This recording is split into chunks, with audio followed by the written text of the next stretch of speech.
Ladies and gentlemen, let us begin the highlight event of the program, our panel discussion. I request Dr. P. Chandramoulishwaran, sir, to initiate the discussion.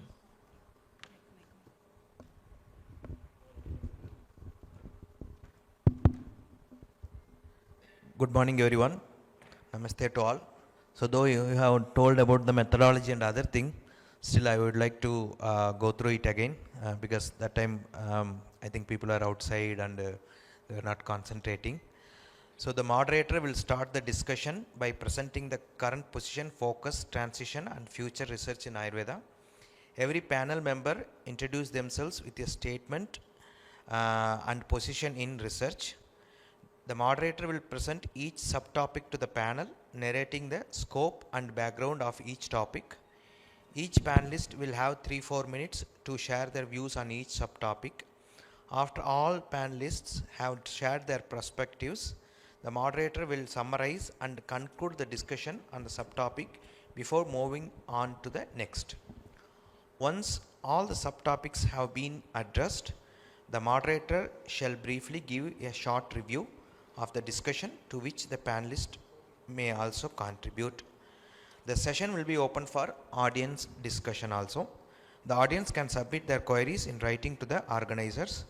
The moderator or panelist may choose to respond briefly to provide a response later. Okay, so this is thing. So I am privileged and honored to be a moderator in front of my teachers.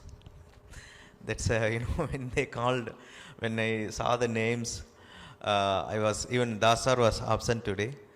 It was kind of, I was thinking like what to moderate, it's like to the gurus. So I will think basically, though they gave me this responsibility, still I will also be like a panelist only, okay, with due respect to my teachers. So this is a very great topic, and this is the need of the hour also. Basically, why? Because everywhere, nowadays it is everything is evidence. Okay, so in Ayurveda also, even when I was studying, right, there are lots of questions comes into your mind. So doctor mentioned about my book on Snehana. So in that I tried like why it is 7 days, why it is only 3 doshas. There are in Ayurveda, if you search, there are lots of why, unanswered questions comes. Of course, we believe in Aptopadesha, right? That's the first pramana told, right? Pratyaksha Anumana, then Aptopadesha told, but of course, with due respect to Aptas, still today in this world, if you want to validate certain things, you have to look beyond Apta. Here, because in Ayurveda, you have an answer for everything. That is the beauty of Ayurveda. It can be both contradictory also. Though they said about Apta, then Charkacharya clearly says about Shastram Jyotish Prakashartham Darshanam Buddhiratmanah. So it is one's own buddhi, okay, which leads to the correct path. Okay, so acharyas or aptas are like lights. Okay, they can only show you the path. You have to walk through the path. So basically, if you want to validate the science of Ayurveda or the medicine, it is necessary to present this science to the common public so that they can accept, in the simplest way, in a scientific way. So people think that immediately when it comes to validating Ayurveda, okay, we have to conduct research on, this drug, this drug, okay. So it is its adversary effect or its pharmacodynamics or its pharmacology, all those kind of things.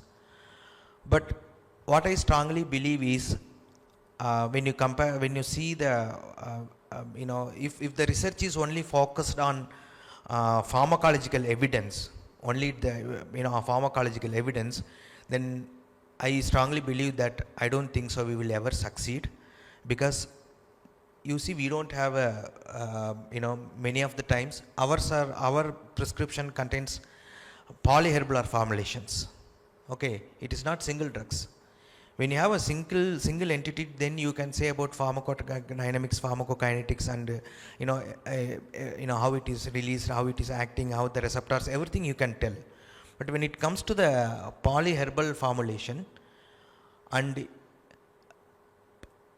making them or like providing the proper research protocol with the help of modern tools, which is impossible. That's what I always felt, because we are not using a single drug. And basically you might be knowing that people have extracted some of the phytochemicals, about this Ravalfena serpentina. Some examples are there, even out of gugulu, out of some other herbs also, but the side effects they started giving. So that is when you give it as in a kashaya form or kashaya tablet form or capsule form or grita form, that nullifies the side effect of that. So basically Ayurvedic research should not it should not only concentrate on drug research. It should start with fundamental research also. And I believe only this randomized clinical trials alone will not help, because most of the time, though we do OPD practice, but most of the time if you see the cases, those which are coming to us are chronic cases, okay, and where we do the therapies also. So the validation must be for the therapies also, not only for the internal medicines. So the validation, scientific validation should include, the research should focus on the therapies along with the internal medicines, which is very, very, very important, rather than saying that, okay, you are giving the Shmola Kashayam, which is good for, because if you see, n number of diseases it takes care of. Okay, so sometimes it can be Viruddha also. Imagine, it is good for Vata and Kapha. Both are opposite in nature. But if you are trying to focus only on one herb or one chemical, one phytoconstituents of that herb, that may not yield the result. So the Ayurvedic research, according to me, should focus on the therapies, and not only the placebo trials, not only the randomized trials, but also it should include the therapeutics as well as the herbs and Rashastra, all those things. So we should always develop a protocol. We are trying to fill our legs into somebody's shoes. Trust me, it is impossible to fill our legs into somebody's shoes. And the scientific community, the so-called scientific community, is forcing us to do that. So the government or the research entities should develop our own tool, our own research mechanism. Okay, we do have pramanas, we do have various methodologies. Along with that, in the about this reverse pharmacology. So where the drug is already there, you try to prove it with the reverse pharmacology.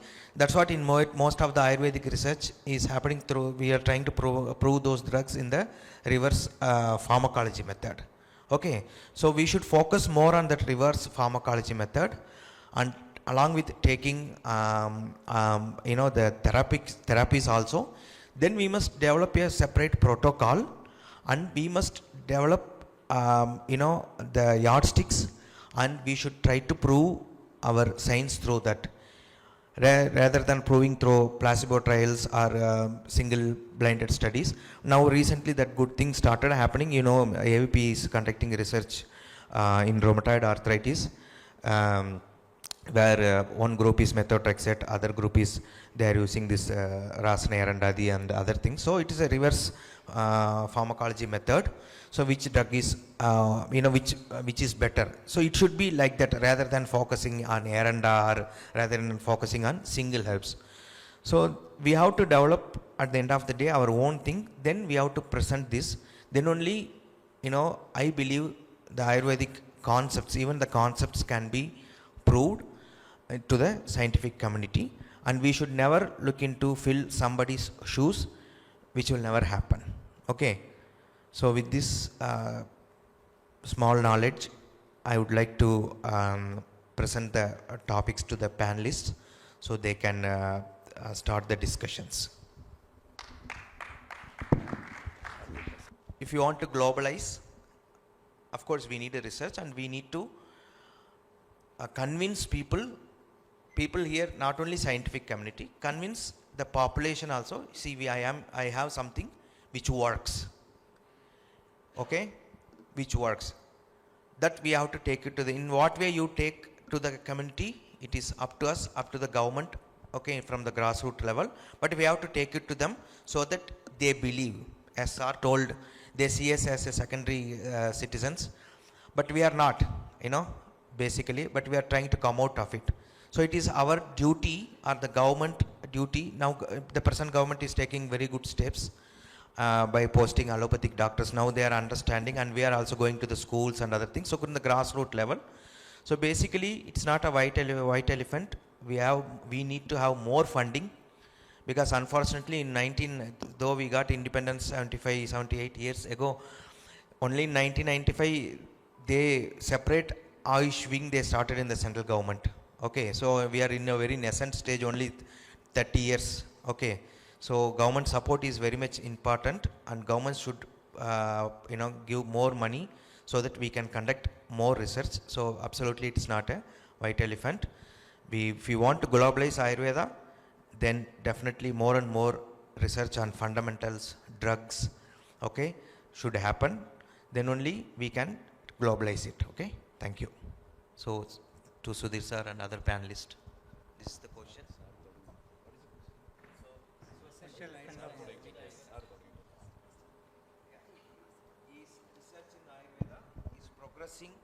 Is research in Ayurveda progressing in the right direction? And before that, is it a white elephant also? Yes.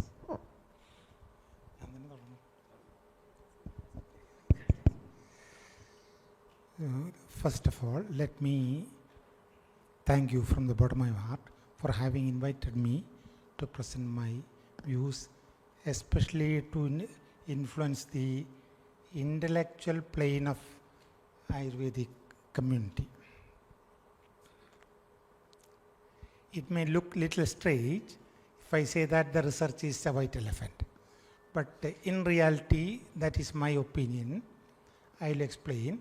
If you put the research into three planes, one is a literary research which is going on.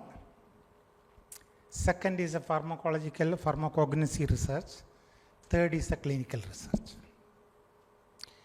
What is your basic criteria to do a research? In any subject throughout the world, basic criteria to do research is at least post-graduation or PhD. In Ayurveda, what is your basic research to do a pharmacological research? +2 chemistry. With that, we are trying to do a research and create a result. How far you can expect a positive result in that plane? This is not my opinion alone. This opinion was aired by the Health Secretary in 2000, Health Secretary to Government of India in 2000. He said that our CCRS, Central Research Organization, was formulated in 1950, and 50 years we have been doing research, different areas. Not a single worth mentioning project was properly conducted to create a result. So he asked at that time, should we look back into the methodology of research? I also have that opinion. Even right from 95 onwards, I've been telling in many forums, if you are going to do a research, what do you mean by a research? You are trying to find out something, research, something new you are trying to find out. As a part of the literary research, I think most of the Ayurvedic text, Ashtangardayam, Sangram, everything has been translated into different languages, especially in VHS, CCRS Center. That's a good thing. Second, drug research is happening in Anna Nagar, CCRS Center. What is that you are doing? For example, I tell you, a drug, as per the Chemistry Institute in Hyderabad, any single drug has got 25 to 30 alkaloids. Okay. So each alkaloid, its interaction with the rest of the 24, you need to study. In that mode, it will be very difficult to finish one drug in lifetime. The Chemistry Institute head, Dr. Vijay Kumar, was invited to our college, and he gave a lecture also to that effect. So to study a single drug itself, it takes lifetime. What allopathy people are doing is that some of the chemical reactions you are studying, pharmacological reaction studying of one or two alkaloids, if that is acting, they consider it as effective in one disease. If it produces a difficult reaction later, that will be withdrawn. That they think they can consider later. At that time, they are not talking about 25, 30 alkaloids, only one or two. Because I have been closely associated with a scientist in Pfizer company, who worked there as drug discovery assistant for 13 years. And she resigned there and studied Ayurveda and came here. I was closely interacting with her. They said if one chemical is acting and rest 29 is against it, they don't consider. This one is taken and that is declared as a medicine for the next thing. So after 4-5 years, definitely there will be side effect, that will be withdrawn. One more thing I would like to say, see the entire scientific community is establishing the medicines in allopathy and pharmacology everywhere through biochemistry, pharmacology studies, and 80% of such scientifically proven medicines are withdrawn from the market, even in allopathy. So what is the problem with that method of research? I don't say the research, methodology of research, some problem is there. So it is incomplete. That's why later you have to withdraw the many medicines. Metformin is used for diabetes. Many educated countries it is withdrawn. Now antacids are given severe warning that kidney will be compromised. So what is the problem with that? When that medicine is discovered, some problem with the research methodology is incomplete, I say, inconsistent. That's why the result is not complete. Second is the drug research, pharmacology research. Third is the clinical research. I would like to add to the moderator's talk that, in 80s, 90s, research in the modern Western method was evidence-based research. Okay, you need to find out evidence, as he told.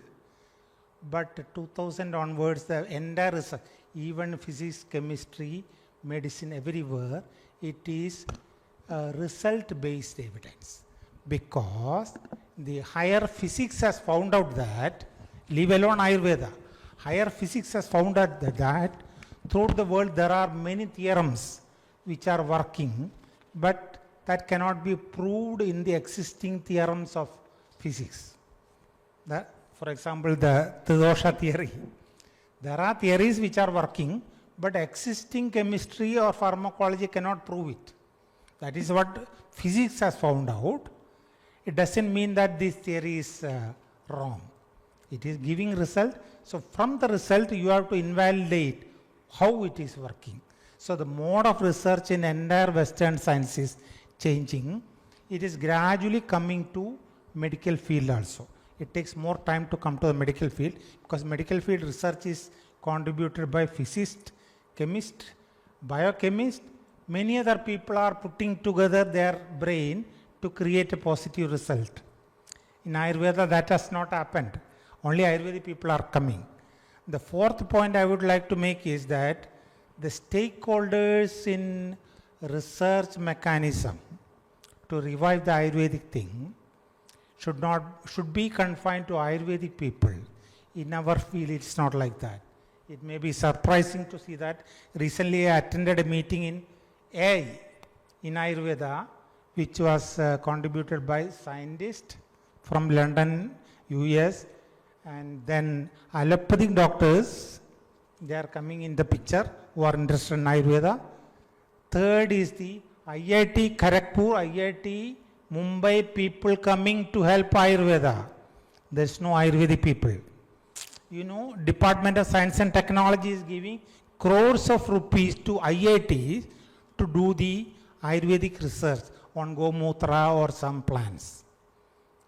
Ayurvedic people are not given that kind of a support. So I think the private people, even in the defense and all nowadays, we see that government of India is telling that private people have to be involved to create a positive result. So in research in Ayurveda also, if at all it has to be properly oriented to create a positive result, definitely there must be an upper hand for the private stakeholders. Government of India research is, I think, is a standstill, or I know many PG students are there. How many of them will be referring to some other thesis submitted by the seniors? Very rare, because once you go out of this room, you forget everything. Because you should have an intellectual take-home message from here. That's not happening in our field. So the research is not Ayurvedic. We are just copying down the modern system. So our theories are not validated through the pharmacology and all. Our theories can be validated in a different methodology. One more example I can tell you. See the research mentioned by Dr. Madhu in 78 to 90 on rheumatoid arthritis. That was a first interdisciplinary research in Ayurveda. Allopathy people agreeing to come to Ayurveda to have a research mode. That time everybody in the world thought that we have some safe medicines, herbal medicines, which can do wonders. So they permitted only Gulgulu and Rasna to test the efficacy on arthritis. In fact, it was wrong, or it was not up to the expectation. We know that Gulgulu or Rasna in the hands of a good physician can create result, but not in this mode of research. Everybody is given Gulgulu powder and Rasna powder in the morning, arthritis will not go. Everybody knows. But that was the first interdisciplinary research. Allopathy people, not government of India, Western influencers came into research mode and discussed with us. That was a great thing. Same research was repeated in Coimbatore in 95 on arthritis. We were already telling that they will come back to us asking for what is the theory behind it. So 95, when the NIH New York came to the picture to do its research, instead of these two medicines, 150 medicines were permitted. NIH New York is a very big allopathic firm.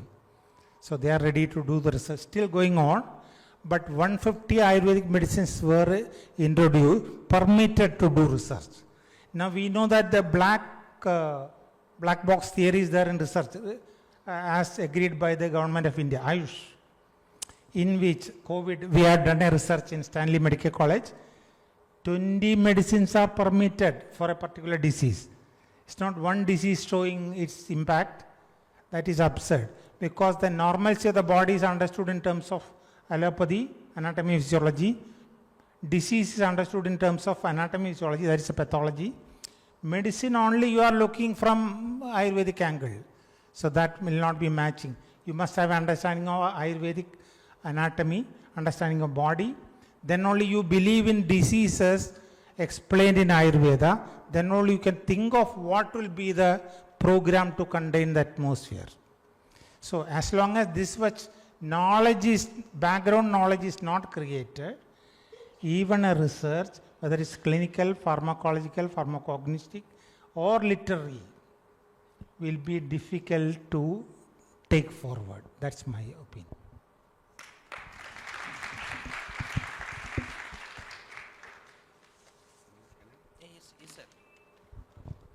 Good morning. Question whether it is a white elephant or what, I'll answer at the last actually. Before it, I just want to ask or clarify some things which I have learned. Because research is searching something. So already search has been done. So many of the research work which is being carried out is only a search. That is what I want to say. Because we have to search something, find something, and refine it or retune it actually according to our needs. That is what I mean the researchers.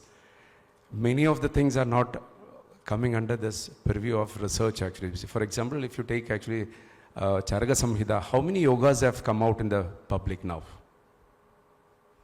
Only very few, hardly 10%. Then what research we are going to do on that actually? First, those medicines will come out, should come out, and if you are comparing the efficacy or a clinical study or something, that yogas should be in the market or it should come out actually. It is still there in the textbook. And that is one point. Second is, Vagbada has mentioned, idagama siddhatvad pratyaksha paladarsanad mantravat samprayoktavyam nam imamsim kadanjana. So you have to use actually, this is for the students I am talking about. See, it is, you have to use it as a mantram. So you have to define then what is mantram. Mananatrayade idi mantra. So nowadays education has gone berserk like actual Ayurvedic education. Nobody is studying the slogas. So what mantra you are going to chant? So you have to learn that, chant it, automatically it throws the window how to use it. This is what my understanding is. But if you ask me research, yeah, it should be to certain extent. Because I'll tell you, as sir rightly told, the tools and the methodologies are the problem. Once we want to put, as Mauli rightly said, like we jump into modern shoes and we explain the things. I always tell in the class, like if a doctor from Ayurveda goes to Ramchandra Medical College, he speaks modern. He speaks sciatica, facial palsy. Okay, the answer is actually, modern doctor doesn't know our language.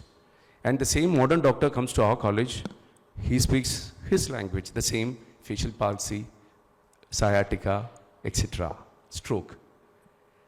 So how we are going to see, we should either tell them like there is a word called, that is the reason why they are not getting convinced actually. See, these people doesn't have a modern, or at least, or I mean, a diagnosis kuda Ayurveda liye.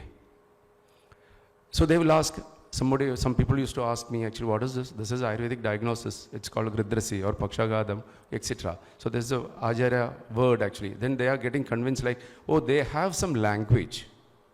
We lack it. The new Ayurveda people have, actually the new generation have an identity crisis. That is what I want to tell you. Because we are studying Ayurveda in a modern perception. So modern perception is actually everything is Pratyaksha based. There is no place for Aptopdesham or Anumanam. For example, I'll tell you, see a patient comes to us. He talks, doctor, I have pain in the joints. Or see, then we think about actually Vriddhastu Gurute Anila, Karshim, Karshnyam, Mushnagamittum, Kambam. So there is a Vada Vriddhi. That is Anumanam actually. You, with that Lakshana, you conclude there is a Vada Vriddhi. Then it is very simple. You can balance the equation. Vada Syovakarmaha Sneha Sveda Samshodhanam Mridu. It is there. But we are not making them to think in that way. It becomes, okay, joint pain, swelling. We start analyzing in that way. So it should not be. We should have a language. That is what I'm saying. In that language, we should understand the concepts. There are so many examples. Actually, I'll explain brief it and later. So once we understand the concept, we have to select what tool has to be taken for proving it. For example, clinical research actually. See, what is a tool for Prabhavam, Mandram, Sattva and Devasraya Chikitsa? And how many of you are sitting here ready to say that those things are bogus? Definitely not. Even surgeon, allopathy surgeon will not do a surgery in Rahu Kalam, 4:30 to 6. If they send a rocket, actually first they will put, oru thenga pullayarku adichidha rocket vidranga. And they say like actually nothing, these things are bogus. So what we are doing is, by the name of research, we want to convince others like, see what we should do is, this is our language, okay, this is the thing. For example, I have told my patient actually, he came with total bilirubin 4. Unfortunately, I told you have jaundice. This patient taught me. Then he asked me actually, is this a way in Ayurveda? No sir, this is Kamala. And this is where you are checking the blood? No, you have to check the urine. Okay, then he's saying, then you tell me Kamala. I told him, if I say Kamala, you will not understand. Then he told me like, if you say, start using the words, actually we will understand. So we lack a language first actually. That is the biggest problem. And modern people, they think like actually, okay, he's talking modern. Okay, so they are studying modern only. We don't have slogas or, any diseases from Kasam or Jaram to Vadashonidam. So this is a tool. For example, I will give you one more example. in Indian Institute of Science, work has been done by one of my senior. The work was actually corneal penetration of trifluagridum in albino rats. Okay, and that time actually almost 20 years back, I don't want to mention the doctor, he's in Kerala. So he almost spent 1.5 lakhs in those days for that work, and finally it came out negative. There is no corneal penetration of trifluagridum in albino rats. So he came out like actually, then immediately we were the juniors, then we told like, then we will take Padoladikridam, Jivandhyadikridam, and we will prove like there is no, corneal penetration for Tarpanagridas, and we can prove like Tarpana is useless. But fortunately, the guide actually who came, he thrashed him and told like actually, okay, let it be, there is no corneal penetration. Forget about it. But you should substantiate, being an Ayurveda doctor, how it works. 2 days back, there was a video by an allopathic doctor who said like Tarpanam, he's using the word allopathic doctor, Netra Tarpanam, which is a bogus, and it creates, infection in the eye. And they are masking certain things, like actually he said like the cornea cannot breathe directly oxygen from the air, and tears will not be secreted. So this is and that ghee will make the things hostile, and the eye will end up in infection. But the major thing is actually he never mentioned like actually there is a corneoscleral junction, or the limbal margin, what we say, which is really rich in vascularity. So if you do a Tarpanam, actually we should say like the medicine might have been entering into the system through the limbal margin. He never substantiated. So if a younger generation doctor who reads that thesis thinks like actually, okay, there is no action for topical application like Anjanam, Sekam, Tarpanam, etc. So what I'm saying is actually that was I think a liquid column chromatography study or something like actually, such a costly study, and it came out negative. The tool was wrong. That is what. You are taking a tool and you want to prove like actually this is working or what. For example, I'll tell you, Charagan, Sushrata Acharya has mentioned actually if you apply Hastidantamashi on the palm, hair will grow. Anybody is going to do a research on it, you know pretty well it is not going to work.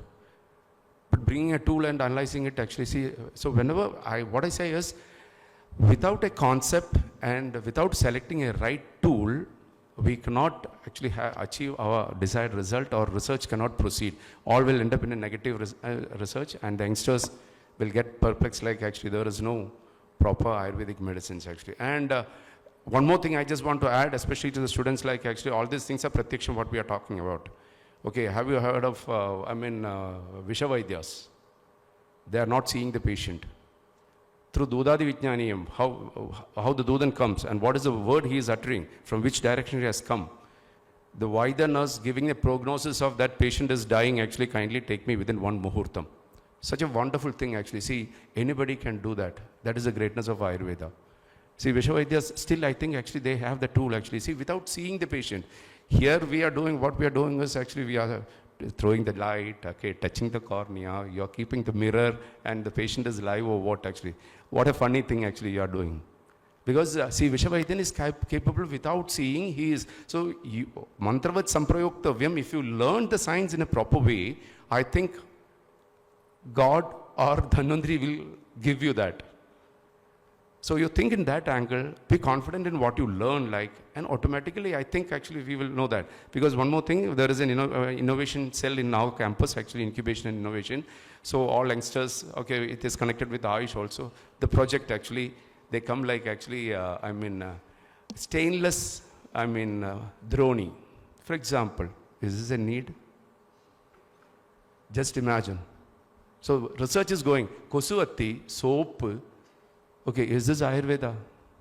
So this is the way how the new generation doctors are being brought out, like actually. So according to research, for them it is Kosuatti, Uduvatti, soap, shampoo, all these things. It has gone to that level because they say like, oh, it is having a great potential.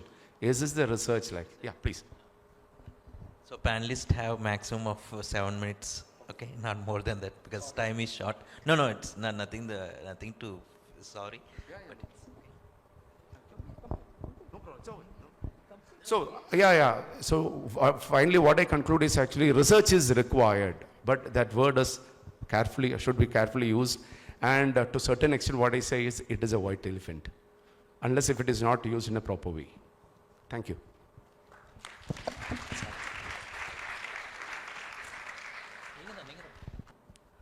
I grown in Chennai seeing Dr. Madhusudan ji and J. Krishna ji on those days, 96, 97. On this dais, due respect, I say, is research in Ayurveda a white elephant? Not at all. The fundamentals of Ayurveda has to be researched? No. My mom is a mom. There is no need to look at who has to certify that. So, as per me, looking fundamentals of Ayurveda, it's well proven. But when we look into the pharmacology, yes, it's a need of the hour. Pharmacology we do with the Google, we do with the Rasna, compound molecules. It takes time, absolutely fine. But how we are going to talk to modern society, how Ayurveda works? Last 25 years, we treated more than 1,000 modern physicians. Those days I was so young. When I treat the doctors, I can't name it. When they come and they say how it works, I have a very simple answer to tell them. I'm here to treat you, not to teach you. We treat them, we get the results. Ayurveda give the results, there is no doubt. But how to document that? He says, yes, the reverse study can be done. How? A wonder drug called Histandine from Kerala Ayurveda. I'm a fan of it. I had a very strong relationship with Kerala Ayurveda by a single drug, single compound. I have to be very thankful to the family who formulate it. It's anti-allergic. Fine, wonderful. We start giving with the sinus patients. With urticaria we give. Now we treat cancer patients that as an additive. We do wonders. But how to prove the world this works? There I says, I don't have any doubt on my mom, but why not we think what mom says, can we dissect and see how it works? So the fundamentals when we talk about Dinacharya, Rudicharya, or even Purva Karmas, or even the Panchakarma.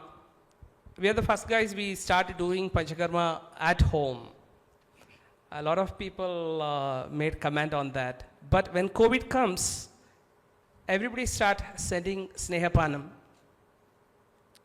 I says, it works, it works. The Ayurveda community agrees or not agrees, or the modern community agrees or not agrees. When Ayurveda works very well. In what language we are going to communicate this to the society? That's the need of the hour. It can take us the open discussion how this can be done. Maybe the organizations like Kerala Ayurveda or the pioneers, Kotakal, all has to think in this way. When we says pharmacological proof, it takes time. But it can take time, not in our lifetime. Maybe after 3 generations. If it could be done, it could be eye-opener. That's the need of the hour. That will take us to the next level. Thank you.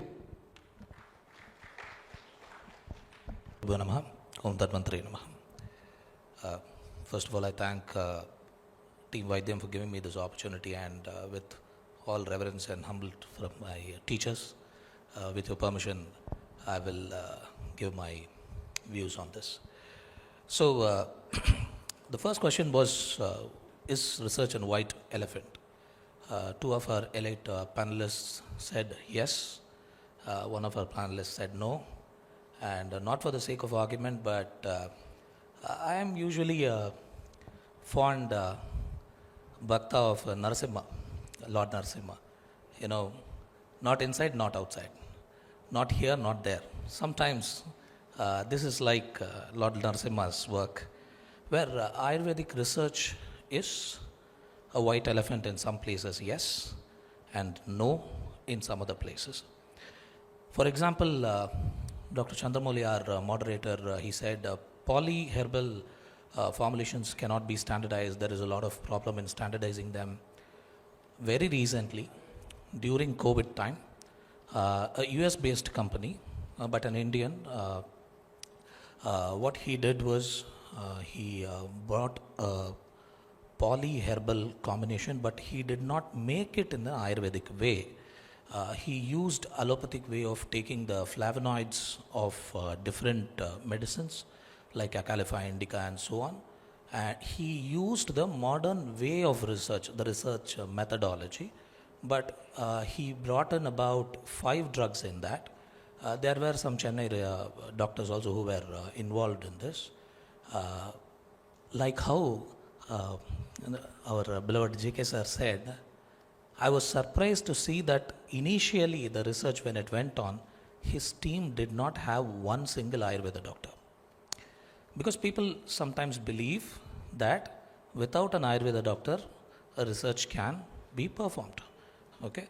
And they also believe research is not an Ayurvedic doctor's cup of tea. And to no surprise of anyone, it ended up being a white elephant. Although the drug is a very potent one, it has not reached the end user, that is the doctors.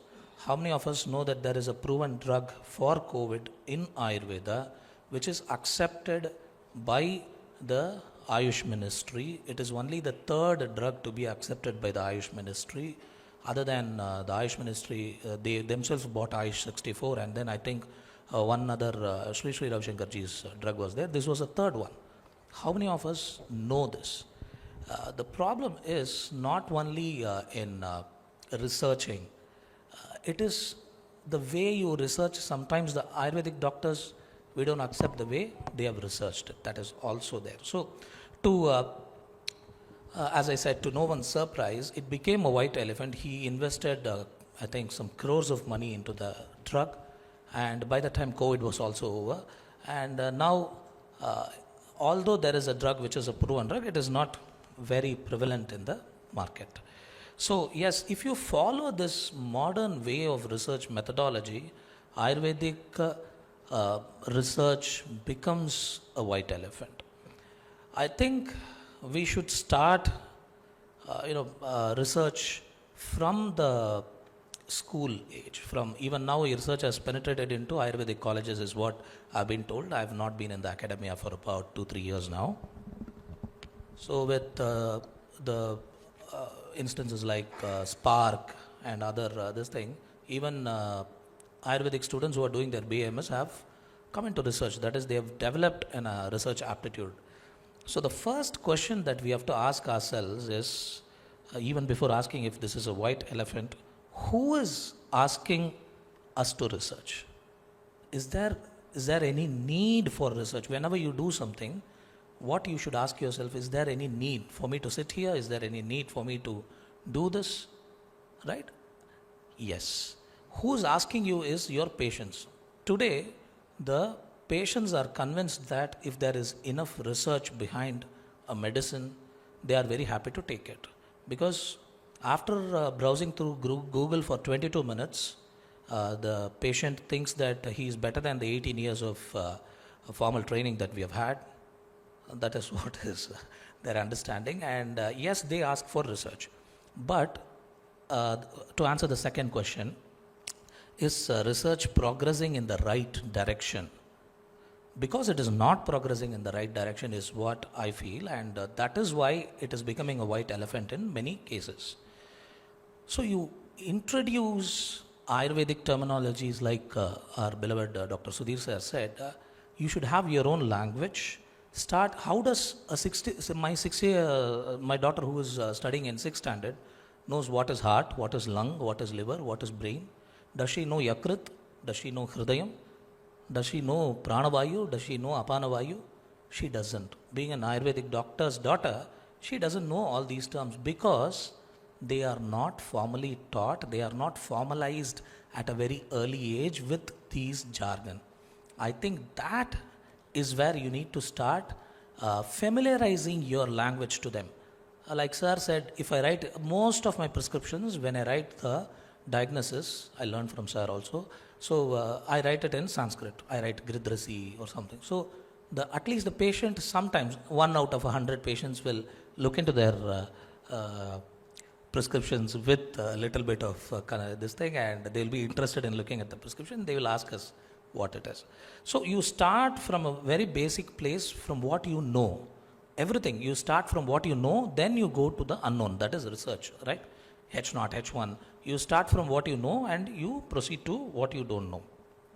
So in that way, I think initially we'll also have to develop an Ayurvedic biology as a separate subject for BAMS students. You all have pathology, right? I was a lecturer later. I was the head of the department in our SJS college and in Saram Ayurveda college also for Ayurvedic diagnostics department, pathology department, Roga Nidana. We have pathology. How many of us are taught Ayurvedic biology? That is where your research will start. Then I also had the grace of having a classmate who did her PhD in Cambridge University in physics, and then she joined Ayurveda. She did not quit, but she took a long leave and then came and studied with us. And she looks at Ayurveda from a physicist's point of view. So there is Ayurvedic physics. She says there is Ayurvedic physics. Not many people know. And then comes Ayurvedic chemistry. It is not the chemistry that we are talking about today, like NaCl, Fe, Ca. Not that. It is about how Vata and Pitta, when Shita Guna and Ushna Guna are going to act together, how does Vatarakta come? How Vatarakta is produced. This is Ayurvedic chemistry. And if we are able to go towards this side in research and create our own path of research, today's modern evidence-based medicine, or allopathy as we call it colloquially, they have this research, but you will be surprised to know that my area of research is in PhD was fertility. So when I read about how they researched first, 350 years ago they thought the vapor from the sperm will go and impregnate a woman. That is what they thought and they believed it. Okay, after that, their way of research has led to today's drugs and today's modern, I should say, adaptations from many other systems of medicine like Ayurveda, Chinese medicine, and all that. So we should have our own way of research. We should start from biology, physics, and chemistry of Ayurveda, and maybe reshape the whole model of research. If that is happening, then Ayurvedic research will never be a white elephant, and it will be heading in the right direction, is what I believe. Thank you. So people are doing research, but there is no outcome still. That is one really valid point. Okay. Then we are not able to provide the proper theoretical knowledge which we possess to the common public. Okay. Then Dr. Sudhir sir said, like what we are doing is the research, it is already done, and basically whatever is there in our Charaka Samhita yogas and other things, still we yet to bring every single yogas or everyone into our practice. Okay. And we are studying Ayurveda with modern perception. Okay. And definitely to do a research, we should have our own language, Ayurveda language. Okay. And need a proper tool, we have to develop, then only the Ayurvedic research can, progress in the right direction. Okay. So, according to Dr. Sri Verma, though it may take years, still Ayurvedic pharmacology must be researched properly. It should be evolved properly in order to, convince the modern world. And according to Dr. Bharat, yes, in some cases it is, he clearly explained, it's a white elephant. In some cases it is not. Okay. Definitely whether we need to have a research, yes, definitely we need to have a research because the patients are well informed nowadays. and we need to, if you need to convince them, we have to have the evidence-based and research-based methodology should be there, okay? And definitely Ayurvedic biology, it's a very valid point, should be there, that seed should be put in the school levels, the government has already started, but hopefully, when it comes to this Ayurvedic biology, it should start picking up, and which is a very valid point. So these are the points being proposed by the panel members, okay? So if the Ayurveda, to conclude, is it progressing in a right direction? Maybe yes and no, but mostly in no, okay? Still we have to do a proper tool and everything so that it can properly follow a right direction, okay? So now moving to the second question, how has research helped validate Ayurveda, identify limitations or disprove misconceptions up to now?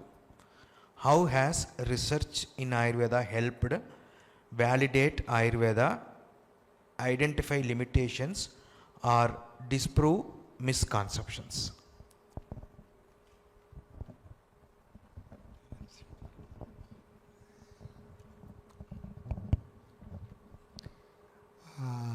I think the research what has been done last many years, as I told you earlier, I think literary research definitely helped to have a open communication with the contemporary people or scientific community or the Western people, what we say. But one of my experience I told you, Dr. Sivals was mentioning about our teacher, Dr. C.R. Agnivesh, was one of the first doctor to visit Western countries, especially Moscow, Russia, to have a interdisciplinary programs with Kotak Ayurveda. He was our teacher. He was one of the very great intelligent persons in the field of Ayurveda. So he used to visit Russia and many times interact with the doctors there.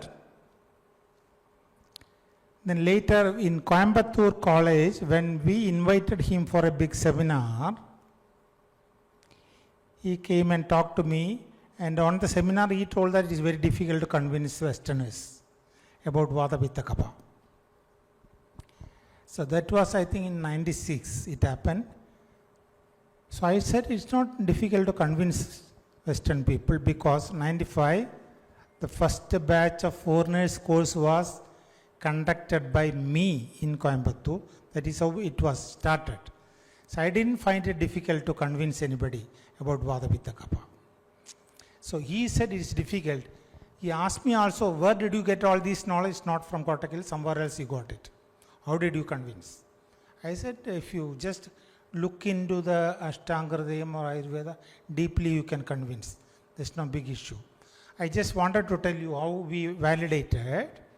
See, we are trying to present our knowledge. Please ensure that this is a knowledge system. This is not a medicine. Okay, this is not a medicine. A medicine known as ginger is a wonderful medicine in Jwara if you know what exactly Jwara is. Otherwise, it's a dangerous medicine in Jwara. It's a kitchen item. In what stage of Jwara it becomes a powerful medicine. It is your knowledge which is working. Otherwise, ginger is a very ordinary thing. Okay. So I say Ayurveda is a knowledge system where you are working. If you want to convince somebody, it can be convinced. There's no issue with that. Modern medicine is a drug-based system. That's why you are looking into the drug. That drug, this drug, and it will not be working. That we have already seen in the research that I mentioned in 95. Dr. Fan from US, he was trying to make a case sheet which is agreeable for Ayurveda and allopathy. 1.5 years he was asking, what is that you need when you go to a bedside examination? What information you collect from a patient? when you visit the patient every day.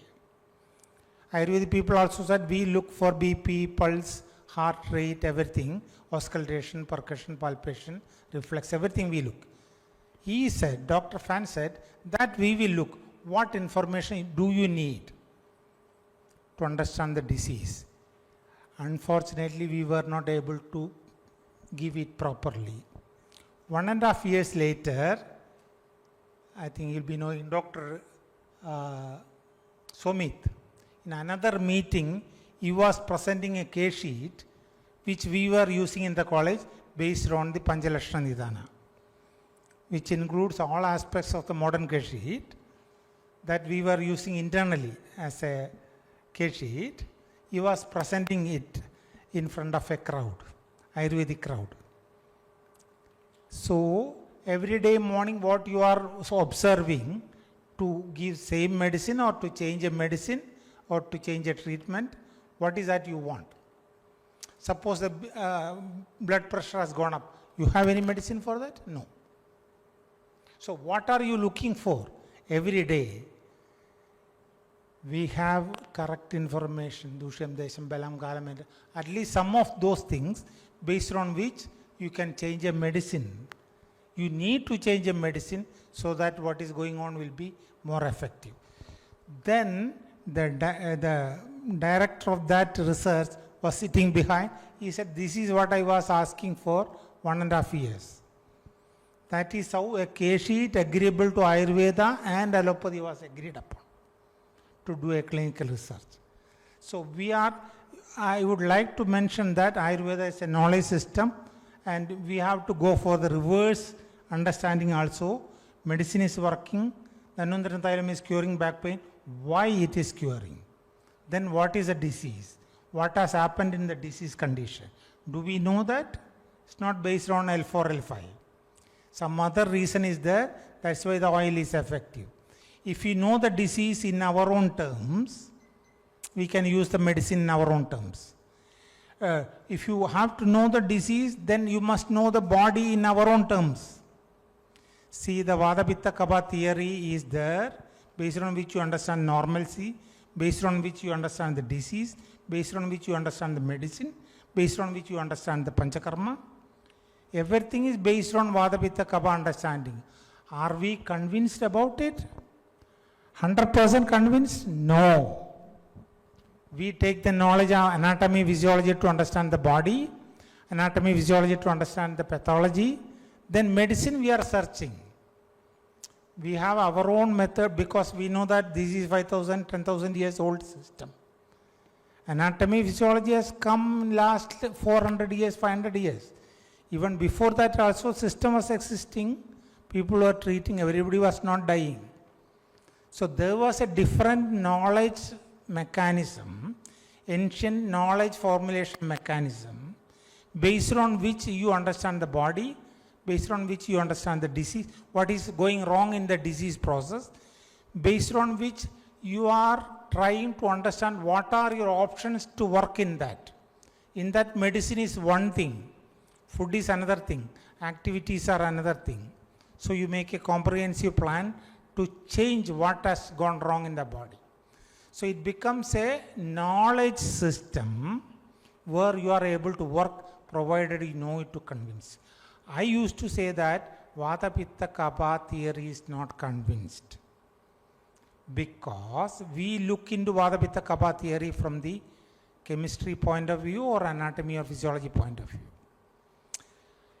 We all are studied in the scientific mode right from first standard onwards. So we don't doubt about anatomy or physiology or a stethoscope or a sphygmomanometer because it is scientific. When we come to study Ayurveda, the BAMS is, Vata Pitta Kapha theory is not based on science. So you don't get convinced. It is the duty of the teacher to make them convinced, or it's the duty of the teacher to intellectually provoke the student so that they will go on searching things. Their things will be working. Once Vata Pitta Kapha theory is convinced, you can look everything from that angle. Disease, medicine, treatment, everything from that angle can be there. This conviction can be communicated to a scientific community. We think that scientific community knows everything. Everybody knows very clearly, according to the modern science, nearly 1,256 diseases have been identified. Out of that, 80% of the diseases are incurable. For us, it is not 1,286. Innumerable diseases. Anandyam taradamayo yogadascha. Innumerable disease. COVID comes, we are not surprised. It can come. New disease can come. Our duty is to put it into our knowledge system and work accordingly. Whatever is needed, you will take it. Whoever is looking deeply into this knowledge system, they can work very well. This can be easily communicated also to the Westerners, scientific community. The reason is that modern education is based on physics, chemistry, and partially biology. Our theories are based on philosophies, not physics, chemistry. So some knowledge, light into the philosophical understanding of looking at the whole world. Like physics says solid, liquid, gases, ether make the whole world. Like that, we also must be able to talk about how you look at the whole world. Same methodology, we look at the body. Then we are working on that understanding. So that methodology has to be there so that it can be convincingly communicated to the educated community, Western people or scientific community. Or rather, Western community is looking into an area where the science has got limitations. That is why Vedic mathematics, Vedic MBA, now they say Gayatri Mantra is the best thing to provoke brain. So they are looking into the old mechanism of knowledge formulation. We cannot run away from that. We must be contributing to that, provided we are very clear about what is our Shastra. It's not science. Shastra is beyond science. Where science ends, Shastra begins. Okay. So I say when the case sheet is written, I used to say when the scientists came from all the way from London to introduce AI technology to Ayurveda, I said it's not easy. Science always depends on the physical symptoms, objective symptoms to record. So modern medicine is easy. We depend 50% on the objective symptom, 50% on the subjective symptoms. When I ask the patient, you feel hot? I don't mean temperature. I mean the feel of the patient in the mind. To say that pitta is there, that heat feeling, it's not temperature. So that cannot be taken by a camera. I told the scientist, he started learning all Ashtangaradhyam, Sangram, everything. And there also I told him that you cannot have a literary translated book. You need to learn how to read in between the lines. That is Shastra. Whereas science, you can just read the book, meaning you get a picture of it. Shastra, you need to understand in between the lines. We call it as bhavartha. It's not vakyartha, bhavartha. Then only you understand what you are going to do. You are getting a knowledge system. You are getting educated in that angle so that you look in a particular methodology, a process of thought. And this thought process will be working very well. So it should be reflected in education, research, or all eradication programs of Government of India. Like we have, you see, anemia eradication program is there for Government of India. Thinking that anemia is just absence, reduction of iron. Ayurvedic people also think anemia is reduction of iron.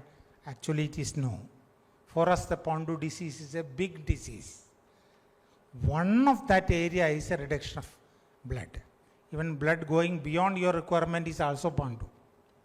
Big diseases should come under Pandu, like blood cancer and all. So we think anemia is familiar once anatomy physiology is told. Diabetes is very clear once anatomy physiology is told. But Pandus never become clear. Prameha is not clear. How can you do a research in that? Only in the final year you become alert and ask for that. What is the herb for reducing the sugar? What is the herb for improving iron? I say fundamentals you are studying anatomy, physiology, pathology is studied from the modern angle, only medicine you are looking, then it becomes just a herbal botany. It's not Ayurveda. If at all you find out that Philanthus niruri has got philandin, it is adding to the modern pharmacology. Neem has got nimbidin. Ayurvedic people, can we use it based on that knowledge? A good physician can use the neem in different ways, not because it contains nimbidin. That knowledge contributes to the modern pharmacology, not Ayurveda. That's why I say, if at all research has to be pursued, it should be in our own terms, not based on scientific terms. Thinking that because education is in the scientific mode, we think that scientific becomes proper or it is 100% true. And Western people will be convinced with a scientific mood. That's wrong. They have reached the maximum and they are coming back to in a different angle. So I think we must be prepared about how far we are convinced about our Shastra before we convince the other communities. We must have a conviction of our own thing, then you should be convincing others, whether it is through the research mechanism or any other mode of communication. So research is possible to create a bigger awareness in any areas, whether it is a literary research or a drug research or a clinical research. Issue is that whether we are able to contribute to the healing of patients, how far we can sincerely do to the curing of patients. For that matter only we are doing all this research work and all. Okay.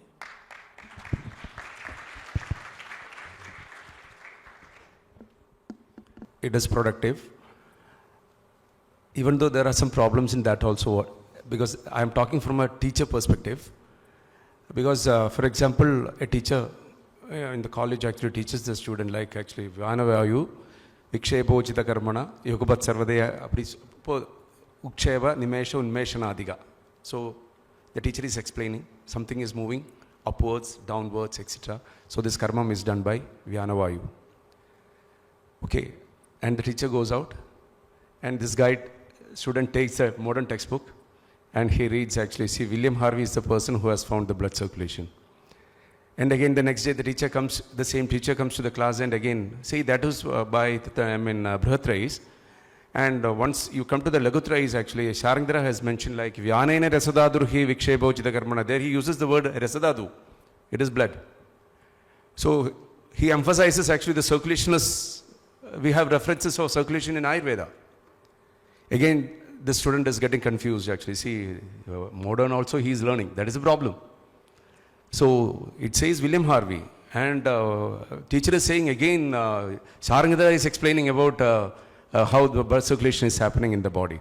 So it is very difficult actually to, convince, as sir rightly told, Bharat and J.K. sir told, like we should bring it from the root itself. Even according to me, maybe schools actually for Bharat, I say like first year onwards at least. So students are getting confused actually. See, modern says something and our teacher is saying something and our textbooks are saying something. So for that actually research is required, and it is one side.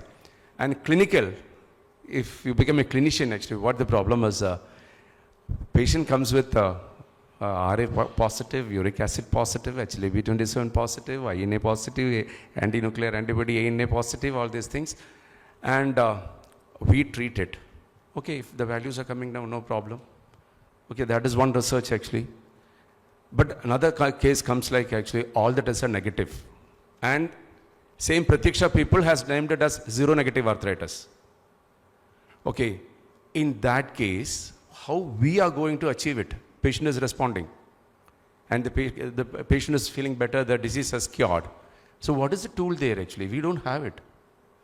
So seronegative arthritis, how it has come, cannot be traced. So they have come to that Okay, so in clinical research, actually, it is very difficult. But the problem is, as my co-panelists told me, like how we are going to convince patients only. You should make sure that actually it doesn't contain, actually, you are not mixing any allopathy medicine into that. Make sure that it is Ayurveda. And if the patient is the tool, actually. Who is a big doctor? Nothing, actually. Okay, the patients make us big, that is all.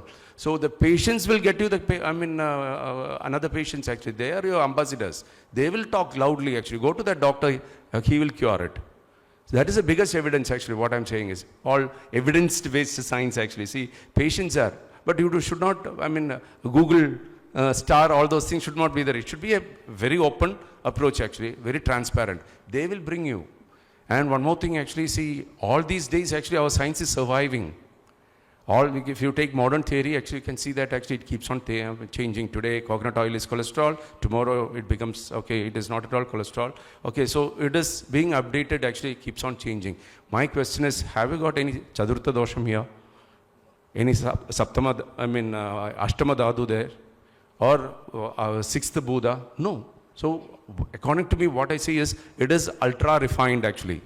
And clinically, what happens is, one thing I want to tell you is, among the Ayurvedic fraternity, it is a balancing of the equation. What I'm saying is, how many of you are analyzing Jwaram? Ashtavida Jwaram is there. So whether this is Vada, see, if you are giving, Indugandha Kashayam, actually it is Jwaram Nimnom Naharam, Vishama Jwaram. So we should boldly say like, Indugandham should be used in Vishama Jwaram. So how can it keeps changing actually to another doctor, it becomes Amrotram. How Vishama Jwaram and Amrotram was connected. So if you analyze it actually, Sankhya Samprapti or Vigilpa Samprapti, we are differing actually. So that should not happen. Because modern medicine, they have a very clear approach like actually, okay, in this case, this has to be given, antibiotic or steroid or whatever. But ours is what happens is, even in Jwaram, you can have multiple medicines actually. So I think personally, this is my personal view, what I'm saying, we have to be a little more deeper into the science and understand actually, okay, this is, okay, for example, where is Vyakradi in Jwaram actually? It should be Vada Gaba Jwaram. And Drakshadi, it should be Vada Pitta Jwaram actually. So we are not going to that level, and the new technique of mixing the Kashayas is in the field now. You are mixing Indugandham, Amrotram and Vyakradi, and all Jwaram will be subsided. So that is the easiest technique actually. So then Acharyan actually shouldn't have mentioned all this, Sankhya Samprapti, Ashtavida Jwaram, Panchavida Kasam Shwasam, right? So if you have a common consensus among us in generating a prescription, and we say this is this for which I give this one, then from that level onwards, you can start thinking like actually, research how we can proceed with how this Vishama Jwaram is, Indugandham is working in Vishama Jwaram. Okay, from that level you can think, but we differ in that. And I clearly remember, I think Madhu sir only told years back actually, whether sir is remembering it or what, I don't know. Many of the back pain cases, we call it as, low backache or sciatica, all those things. After the treatment, patient is much better. And if you again take the, MRI actually, the canal diameter might have come, only marginal changes. But when the patient came before the treatment, the patient was unable to walk. But after the treatment, the patient is walking actually. So how you are going to use this MRI parameter to that? I think sir has mentioned it once actually. It is a very practical question actually.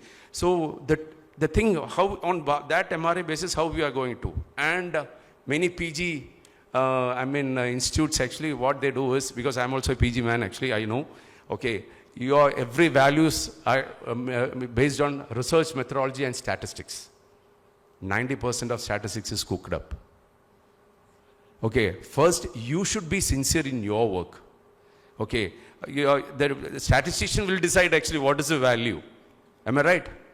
And that research is going to say like actually, okay, this is this is that. So see, a diluted work actually, how you can confidently say that.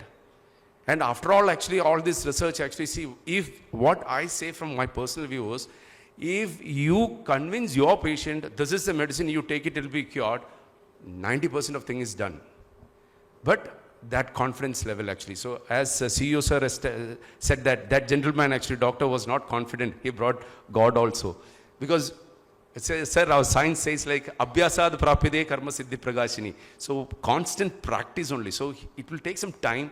That time is actually we can't count it actually 2 years or 5 years. It depends on person to person. Kalandharana Gambiram actually. See, whether Ajay has mentioned actually, Uttana Vadashwanidam goes into Gambhira Avastha. In it, days are there.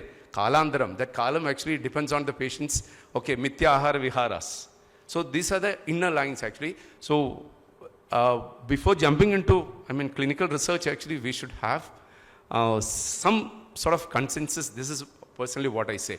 Otherwise, you will cook up something, you will bring a negative thesis, and that the whole thing will be diluted. Thank you. To the Ayurveda, the teachers' intellectual ability make them understand what it is. But when they come out, who's doing the research in Ayurveda now? One side, the traditional believers, they do the research. The other part, the IITians. There is a machine which can diagnose the nadi. How come? There's a question in my heart. How come? How it's possible? But the brain says, hey, the Ministry of Ayush is encouraging. They're telling, come with more projects like this. And another AI, there is a machine which can do your Prakriti, Vikriti analysis, everything that can do, and that can suggest the drug of choice also. I gave the order just to get the machine and dismantle and see what it do. Again, the scientific world which is looking at that inventions as the future Ayurveda. The upcoming doctors, they are in the middle of the road to look. Is it follow the traditional belief of Ayurveda? Do I get a guidance from a Vaidya or a Guru to guide me? Or I look into this research papers or the new inventions of Ayurveda. Again, the companies, I don't know to name it, from North, they claim they did all the research and all the papers given, and their drug, it's a magic remedy. Every disease they have a medicine and which cures. Even the Supreme Court hit on their head. But I was a regular visitor on another forum. They are our colleagues. They have all the machineries which imported. Every year when I visit, the machine still with the plastic papers covered and says this function, so today it is not operating. The next year, this event, so we have closed it. But they publish more than 300 papers in Ayurveda. So, the beginners of Ayurveda, how they understand Ayurveda. A drug comes, it's a diabetic juice. When we are looking at it, very fancy words, but it claims a paper. It's clinically proven. What is proven? So Ayurveda research is happening. In which direction and where we are. And who's doing the research, it matters. Are Ayurveda graduates in their UG, they're trained to think in this way. When doctor said, yes, it's Ayurveda biology has to be developed, 100% I agree. Dosha, Dadu, Chakras, Koshas, Mamas, wonderful science, no doubt, no doubt. But the question, is it Ayurveda doctors to understand modern pharmacology? A patient comes to us, they're taking X, Y, Z modern medicines. Are we there to say, you stop these medicines, I treat with Ayurveda? Or we say, you take the medicines and you do Ayurveda along with that? My dad is a Vaidya. He says, you stop Ayurveda, you stop allopathy, I treat with Ayurveda. That's his one condition. He treat, he cures. He's a Vaidya. The village, nothing matters. When somebody take the responsibility, they listen and they do. The challenge at the city practice in Ayurveda, when we're telling you stop and you take this. Anyhow, due to the aging process, when emergencies happens, the patients goes to the modern hospitals. emergencies, they are not coming to Ayurveda. So there the doctors, their first blame, first hitters, you took this medicine, because of this it happens. Somebody last week, they made a big claim, they give some of the patient took ashwagandha and a liver collapsed. So, research where we are, what we are communicating next generation Ayurveda doctors. Is it integrated medicine or is it mixopathy? What will be the future? The Ayush department is very open. Every meeting they says, come with the proposals, we are there. But who give the direction? Is it the traditional Vaidyas, they says, no need of anything to research, you take this, it cures.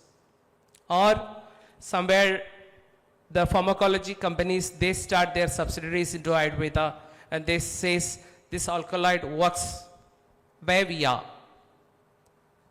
A good Ayurveda practitioner who practice from morning to evening, they are busy with the patients. Are they there to teach? The teachers of Ayurveda, are they really convinced the science of Ayurveda and they are teaching? So, the question has to go little deeper to get the answer.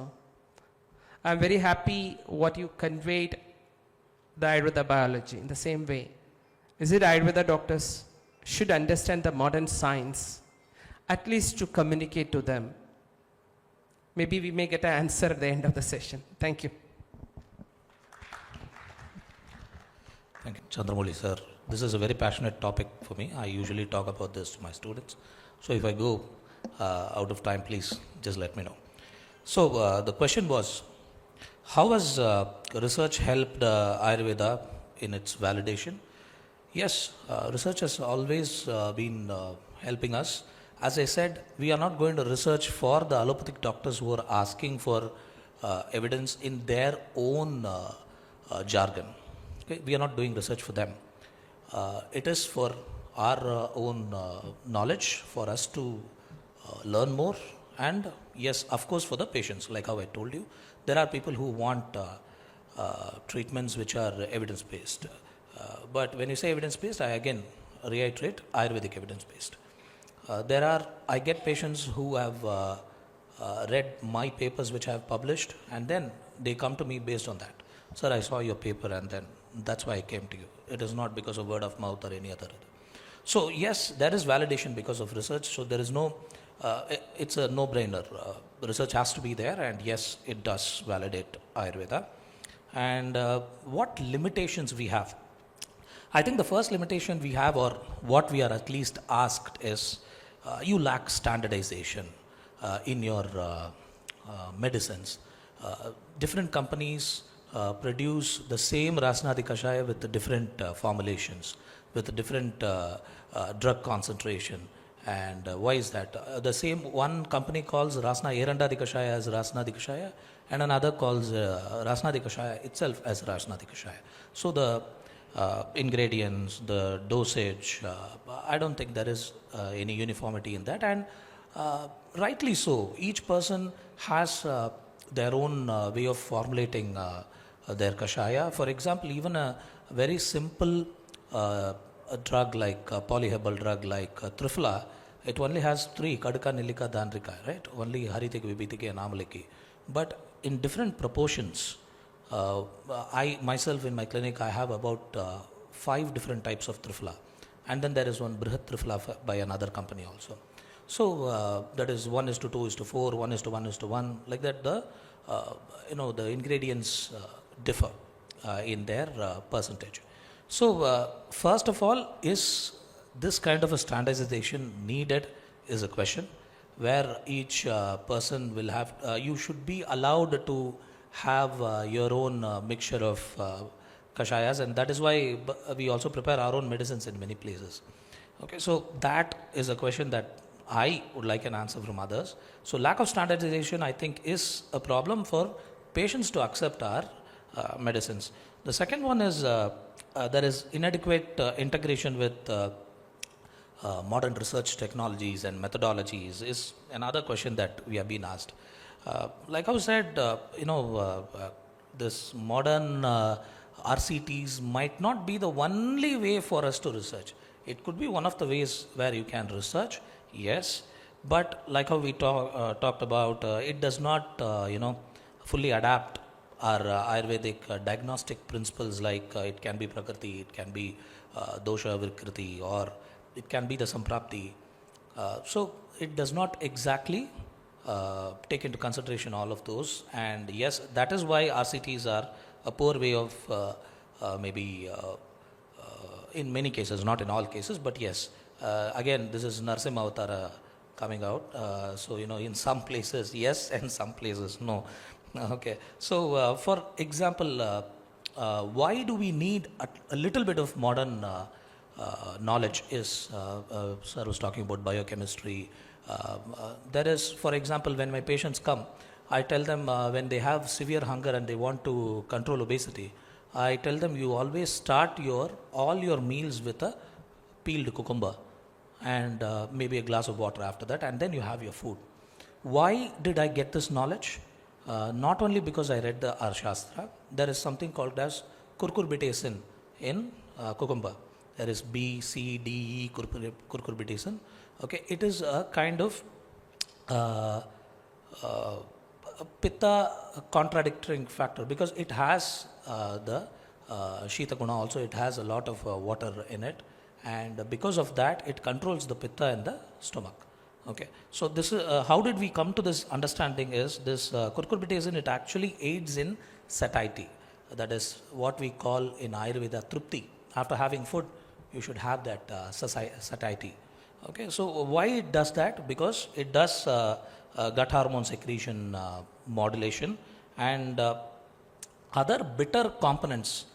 There is one component I talk to my students about. It is called GLP-1. So people usually who are obese keep gulping. I say GLP-1 takes the U out of gulp. GULP becomes GLP. That is, you will stop gulping if you have enough GLP. See, when I talk about cucurbitacin or GLP or PYY, these are all satiety giving bitter components. We should be able to look at it from an Ayurvedic point of view of Tikta Rasa, which is helping the Pitta dosha to reduce the extra Pitta in the stomach. So, if you are able to use this Parashastra to look at your own Shastra and interpret it in your own way, then yes, the limitations go away. Other than that, I also feel there is infrastructure and funding, there is a problem when it comes to, we have limited institutional supports for independent researchers, and then there are a lot of places there is lack of funding, outdated lab facilities are used. These are all one of the things which limit us. And then very importantly, last but not the least, we do not have many programs like integrating programs like this one where the industry, academia and the clinics, all three come together. These three have to come together for you to, people here, even the panelists, if you see, there are people from all places. So that is how we want integration to happen. That is a limitation when it comes to Ayurvedic research. Okay, and misconceptions, people say Ayurveda is not evidence-based. Ayurveda is extremely evidence-based. It might not have enough modern style evidence that people are asking for, but we have centuries and centuries of experimental and documented clinical evidence. Most of the times these are very much undervalued, underrated. So yes, we do have a lot of evidence, more than many other systems of medicine. And the second misconception is randomized clinical trials are the only way to go about. No, randomized clinical trials, like how I talked before, might not be the only way to go ahead. Like how JK sir very rightly pointed out. Dr. Bharat, another two more questions are there. So I'll finish fast. I'll just finish with this one point. Like how JK sir very rightly pointed out, your research, the technique that you use, the methodology that you use, the tool that you use, if that is wrong, then the result can also be wrong. Actually, the drug will be working and you might end up saying it is not working. Even Sudhir sir was very right in saying that. So other than if you say Ayurveda is not scientifically validated, or only modern tools will define research quality, it's not something that we will accept. Like I said, we will have to bring up our own way of research. Thank you, sir. So thank you. Is Ayurveda is helping helping to validate Ayurveda? Research is helping Ayurveda to validate. Yes, all of them agreed. Yes, it is helping, but it should be once again done it in a proper way and a proper direction. Okay, and Dr. J.K. sir said it is basically it's not drug-based system. It's a knowledge-based system. Which is not only we cannot confine Ayurveda only with drugs. It is beyond medicines and drugs. Okay, then according to Dr. Sudhir sir also. Okay, what is the biggest evidence? Patients are the biggest evidence. Okay, that's a very good point, and there should be a standard protocol. Okay, so that everybody can properly follow it. He gave the example of Indugandham Keshayam in Vishamajwara. Okay, and Dr. Srivarma also agreed that it is progressing in a right direction, but not with the correct people. Okay, the Ayurvedic people are not included, where many other system people are done. And according to Dr. Bharat, the limitations are there because of lack of funding, and there is less integrative process between the stakeholders of Ayurveda, various stakeholders of Ayurveda, like academicians or the various companies, or in between the government. Okay, so to conclude, yes, it is helping to validate Ayurveda, but still refinement is necessary. Okay, so with that we are going to the third question. Will standardized protocols for research destroy the spirit of Ayurveda? So standardization is necessary or not? If you standardize, will it destroy the spirit of Ayurveda? So panelists, destroy the spirit of Ayurveda. If at all we are going to standardize the protocol, basic protocols, it should be based on the Ayurvedic understanding, then it will not destroy Ayurveda. That's what I have been trying to say. On this context, I would like to say that, Oxford University has come out 10 years back telling that teaching in the PhD level is not a business of 10 to 4. Okay. PhD level teaching, chemistry, they were telling about chemistry teaching. Where in PhD levels, you are supposed to imbibe the thought process of the teacher, for which you need to remain with the teacher. It's not 10 to 4, 1 hour, 2 hour sessions. 1 or 2 hour session, you are learning only book. It's not the thought process of the teacher. So any subject in the intellectual level, understanding or learning or knowing is based on how the teacher is understood the subject.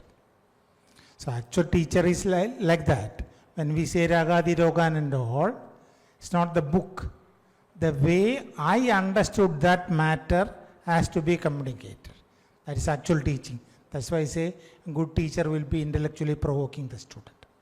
So teaching the subject, teachers will be having a better access to the subject. They should be involved in all these kind of programs, research, whatever it is. We must understand that in 60s and 70s, 80s, up to 80s, Ayurveda was exported to the Western countries as if we have got some wonderful herbs. They took single drugs and all herbs because it is safe, not as a medicine but as a food supplement. 20-25 years they tried it was not effective, so it was rejected. 80s onwards, another 20-25 years, we presented to the West as if we have a Panchakarma program where we can cleanse the body and make it pure, healthier. This was taken by, I think, Maharshi Ayurveda, basically, but all other people also followed the suit. So 20-25 years, throughout the world, in the so-called scientific community, and knowledgeable people, civilized society, this Panchakarma was taken. Even to the communist Russia it was taken. But without any internal correction with medicine or food or activities, Panchakarma also was ineffective. Gradually everywhere it was closed down. In that context, now we are trying to promote the Ayurveda as a preventive and promotive aspect. Comfortable Ayurveda, where you get the Pirichil, Navarakiri, all kind of things. Comfortable Ayurveda we are promoting because the curative Ayurveda needs a strong founding knowledge of this theory. Since that is lacking in our field, this is an internal discussion, I say it is absolutely lacking. Most of the academies, the strong conviction of our theories are lacking, or rather, for example, tell you, you get a heart pain, a chest pain. Your primary knowledge will be that it is a heart-related condition. Because you are very convinced about what is heart, what is anatomy, what is the physiology of heart, what is the pathology of heart, you are convinced. So any chest pain, you will think that it could be related to heart. What is the management? Because we don't know what is a hridayam, we don't know what is the possibility of disease there. We don't know gulma. As a complication of gulma, only get a heart disease. So gulma is not convincing. It's not at all convincing in colleges. Then how do you think about a possibility of a medicine or a medical management? Naturally, you have to send it to somebody else. You don't have an option to think about it in a different language. So what you know is the modern knowledge. What you have to do is an Ayurvedic medicine, and that is missing. So naturally your first reaction will be a panic. In any acute condition, Ayurvedic people will be having a panic reaction. Because what you know is 70% modern knowledge. What you have to practice is an Ayurveda. So there is always a mismatch, or we say internal paradox, opposite knowledges, confusion will be there, panic will be there. What is the solution in doing all these things? You must have a conviction in our own thing. This is not against modern knowledge. I was an anatomy teacher for 29 years. So the way you take anatomy, you take it completely in the modern way. When you talk about Ayurvedic area, for example, I tell you L4, L5. Everybody is convinced about the disc prolapse. When you take anatomy in the lower posterior part of the anatomy, you can talk like that. L4, L5. What is the solution? Everybody will say Kadivasti. It's not Ayurveda, it's allopathic understanding. That's what I say. Our concern is how it has happened to that person. Yada dushtena doshena yada chanu visarpada. Yada samprapti. How it has happened. How the L4, L5 is degenerated, disc is dehydrated, dried, bone is degenerated, muscles or ligaments are going weaker due to continuous strain of sitting or whatever it is. Why the bones are not nourished properly from the food that you are taking? Then you have to naturally look into the intestine. That has to give the nourishment. It's not happening. That's why bone is degenerating. And what is the way to nourish?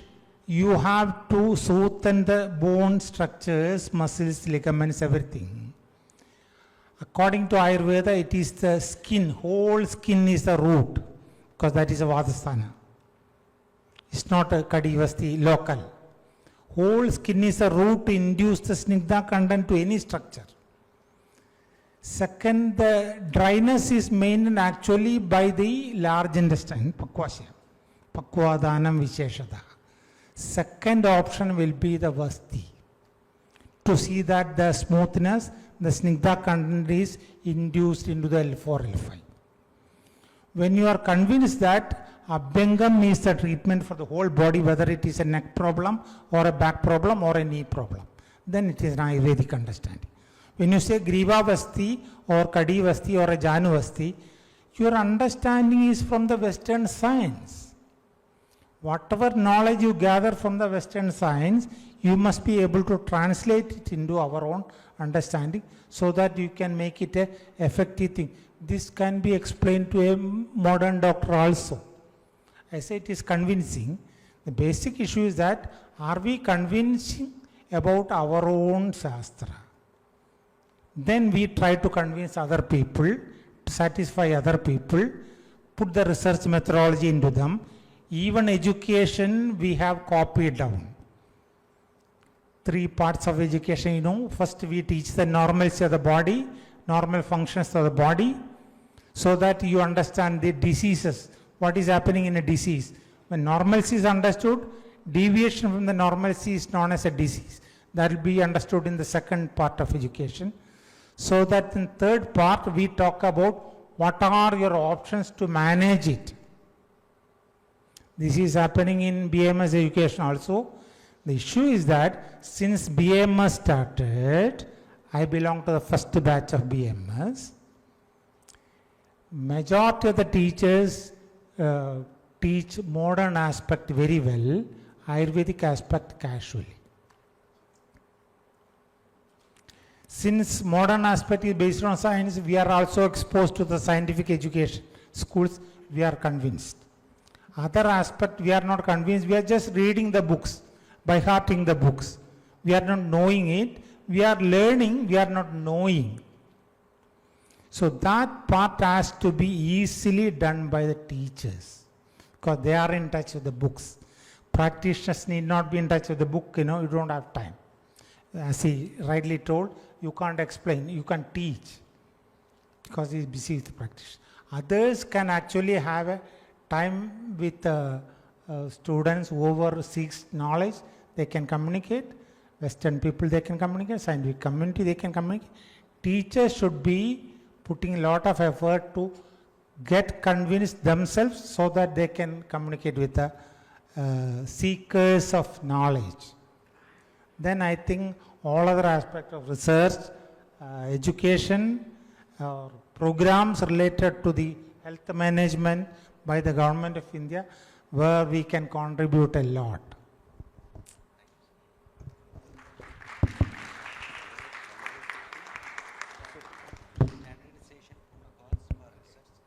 For Ayurvedic medicines, and finally Ayurveda people will have to quit the science, quit the scene. And they will bring up like actually, okay, Sarpagandha is actually Reserpin is, once upon a time, even allopathy doctors accepted actually Reserpin as reducing the BP.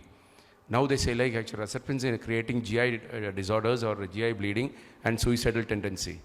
Then I told actually, of course, but in Ayurveda we are not using Reserpin. We are using Sarpagandha Samulam. Sarpagandha tablet may be containing Reserpin, that is another thing. But there are so many other things which reduces the side effects of Reserpin, like GI bleeding or suicidal tendencies. So an Ayurveda person can only contemplate on it actually. See, so finally what happens is Reserpin will be lost. Okay, Sarpagandha will be lost. And the funny thing is, Sarpagandha, actually where is BP reference in Ayurveda? First year student studies like Rakta Jabam. What is the reference? Any Acharya has mentioned Rakta Jabam? That is Abhinava Acharyas actually.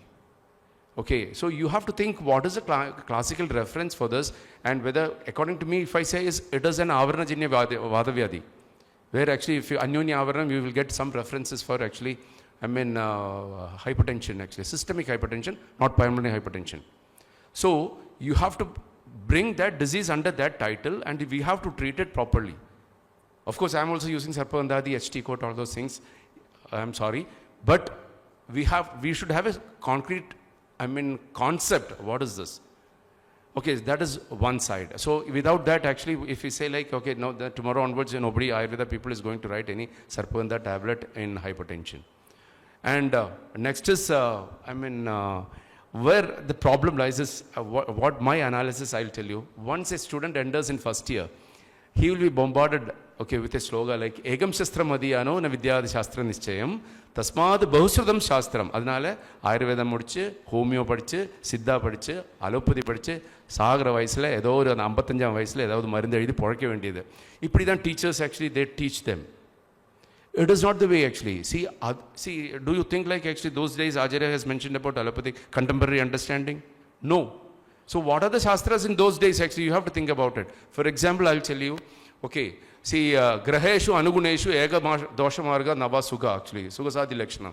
Who knows actually his Graham and my Graha Nala is, okay, good for this particular patient to be cured. So for which we should actually, I think Sunandan is the best person to talk about actually.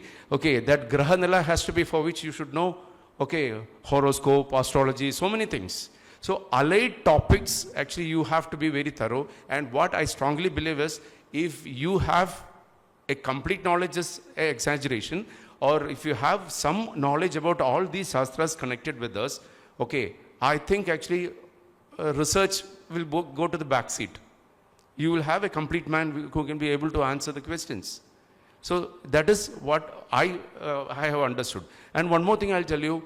One, Jamnagar student actually, Dravya Guna in PG, presented a topic like Dashmula Haridigi standardization. See, Dravya Gunam, herbs or medicines actually standardization in Ayurveda is a big Balikeramala, what I say. Because the problem is it's very simple, and that was a huge argument like, he said finally, this is the best in the market. Then I asked, who said this is the best? I can give you another best.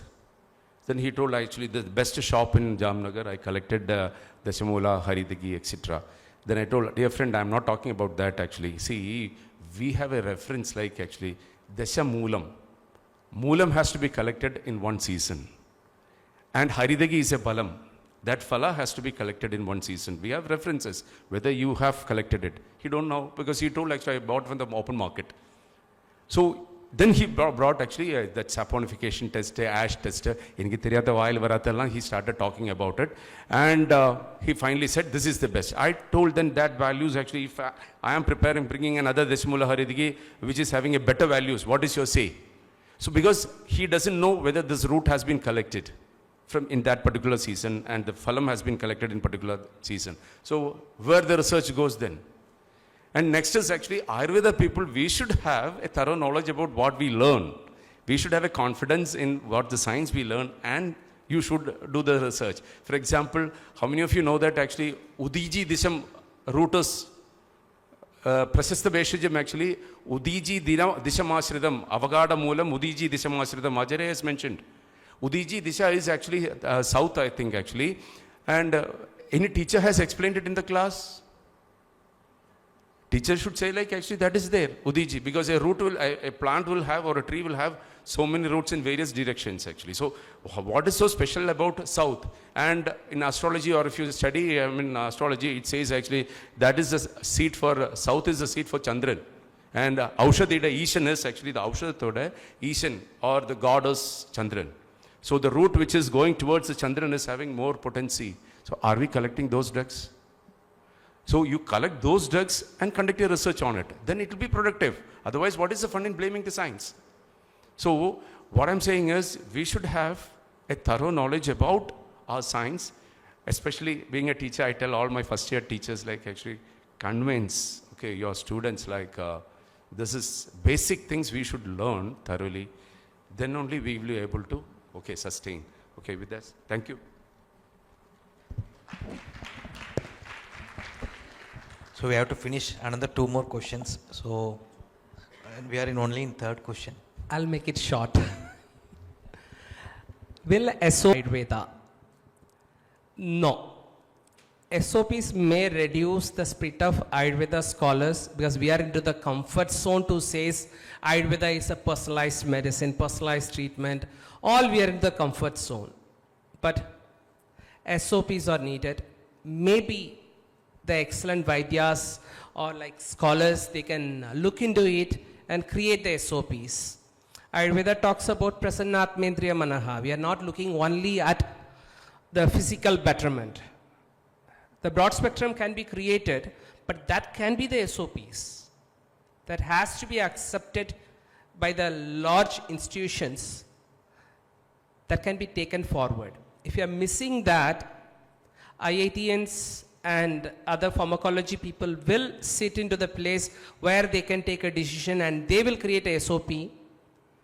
Maybe after 10 years, we all have to obey that. That might be the situation. So SOP is needed. It will not reduce the spirit of Ayurveda, not at all. What SOP? Is it the modernized SOP? No. It can be the traditional SOPs, but all the Shrestha Vaidyas has to get accepted without any arguments. Then the study can give us better clarity. Thank you.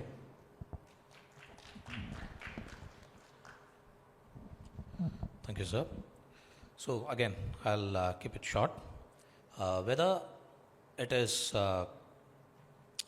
going to affect the spirit of Ayurveda, if you have the right standardization protocols according to Ayurveda, and if you're able to develop according to Prakriti, Vikriti, Sara and Samhanana and all that, then no, it's not going to affect your standardized protocol. It's not going to affect the spirit of Ayurveda. Like how Verma sir very rightly pointed out, don't go into the comfort zone with what is available with you. Please make your own path.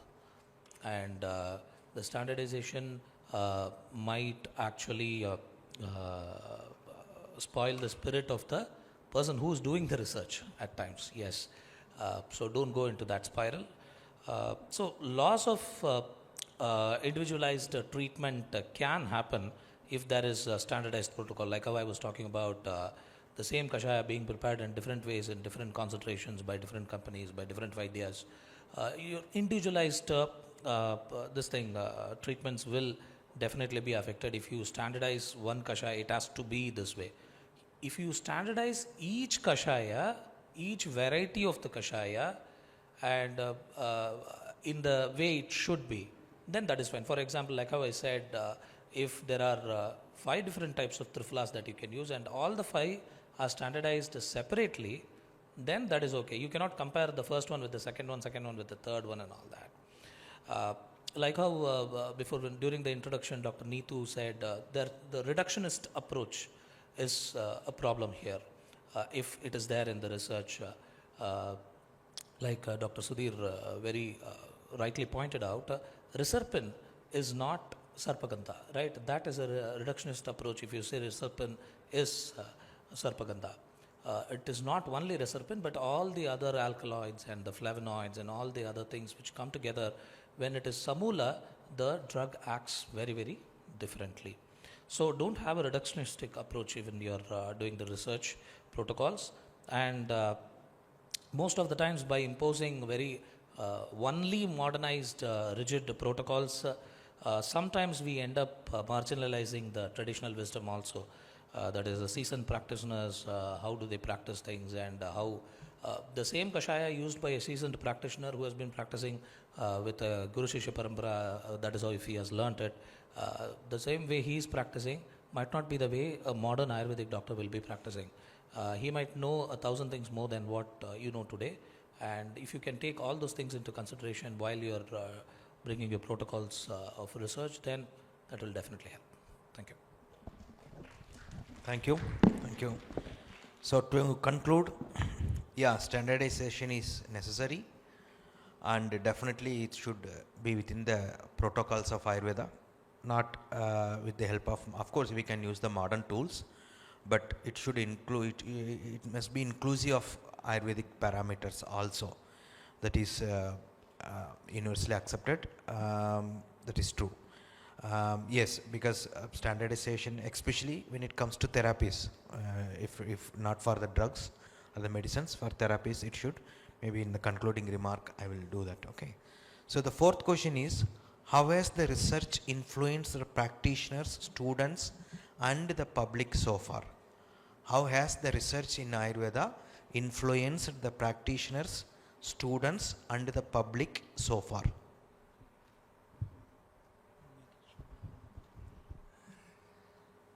So definitely I think a research done in a proper way based on Ayurvedic parameters can have an impact on stakeholders of Ayurveda, all stakeholders of Ayurveda. I tell you, two examples I would like to highlight here. Recently, 3 years back, I was a part of the research programs in Coimbatore where they were trying for a project for diabetes mellitus. So naturally they asked me some suggestions. I told you can select medicines, maybe easily available churnas or tablets as per Bhava Prakasham or something like that. So I said you must present at least 3 combinations. One for Vata Prameha, one for Pitta Prameha, one for Kapha Prameha. To see that it is producing some result. Result is ultimate thing, you know. So they made 9 preparations, 3 for Vata, 3 for Pitta, 3 for Kapha. And the meeting was arranged, 10-12 people were there, and the vice president of CCRAS was there, who is allocating the projects to different parts of India. And we had a very big discussion about what is Prameha, how medicine is working in that, why we selected these 3 combinations. And to my surprise, CCRA's vice president told, why do you go for 9 medicines? You stick to 1 medicine. So he is expecting something to replace the metformin. Will it work?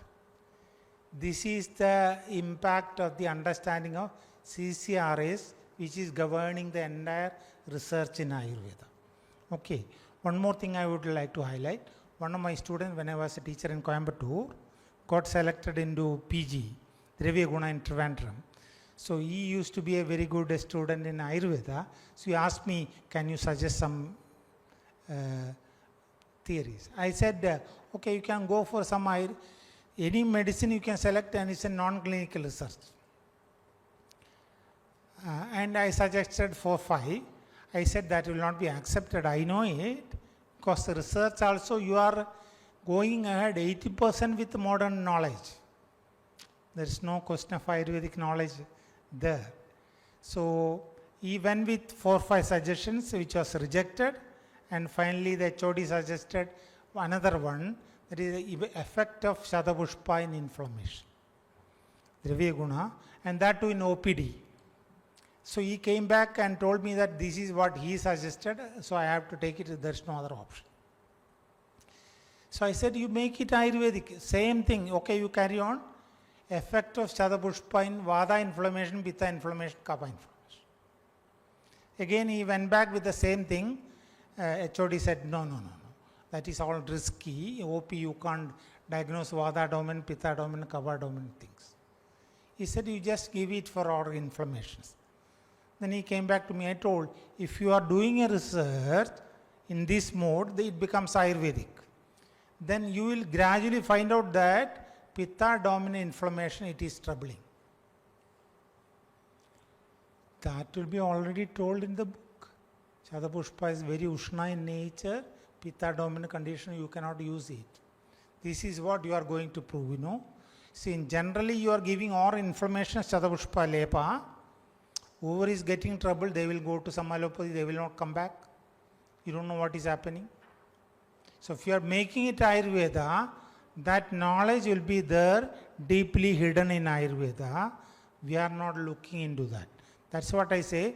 If you are very serious, if you are very intelligent, you can look deeply into Ayurveda and create a protocol for this, which will be beneficial to all stakeholders of Ayurveda.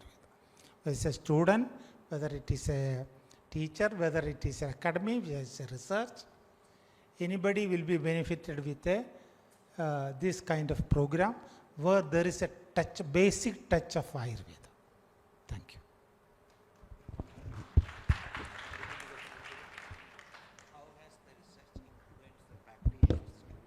you. Yeah, the influence of research in practice. I'll give you an example. Like actually, that is a better thing I think. A Vadashonita case comes to you. One doctor is giving Rasirandadi Kashayam, another doctor is giving Koglaksham, another doctor is giving okay, Balagluchadi, Vasagluchadi, etc. So among this 5 group, actually 2 people came back and told like actually, see, RF factor is coming down. Only the blood report is RF factor positive. And other 3 actually, see, there is no change.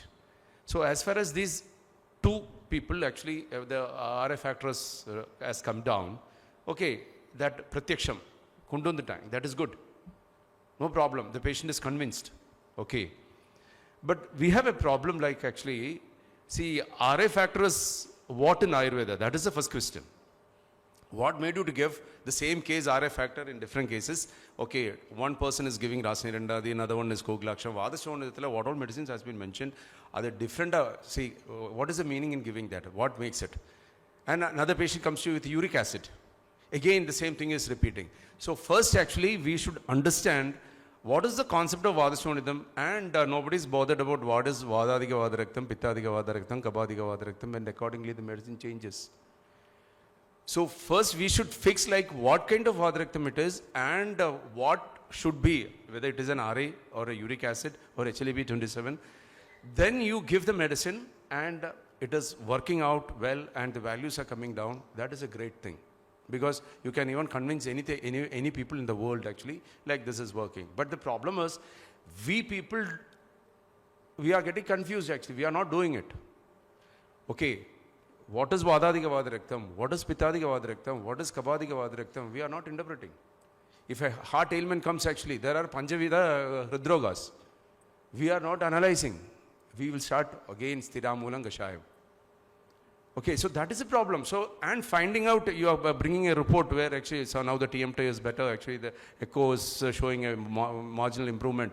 It is not the way actually. See, you should interpret what it is and what kind of Hridroga it is and what is the treatment mentioned in your book. You give that and test it. But that kind of approach is not there. So we have to develop to that level. Then if you work on it, it is, and again you may ask me, sir, what about seronegative arthritis? No answer. Okay, in that cases actually which cannot be proven or which cannot be seen. Okay, see again we have to, convince your patient like this is, okay, Anumanam is also plays a very crucial role in our science. So this is the way, like if it is provable, well and good. Otherwise actually we cannot say like this is a bluff, the science is unscientific. No.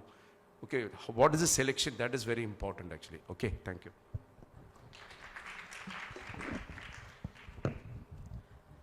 Will the research influence the practitioners? Maybe.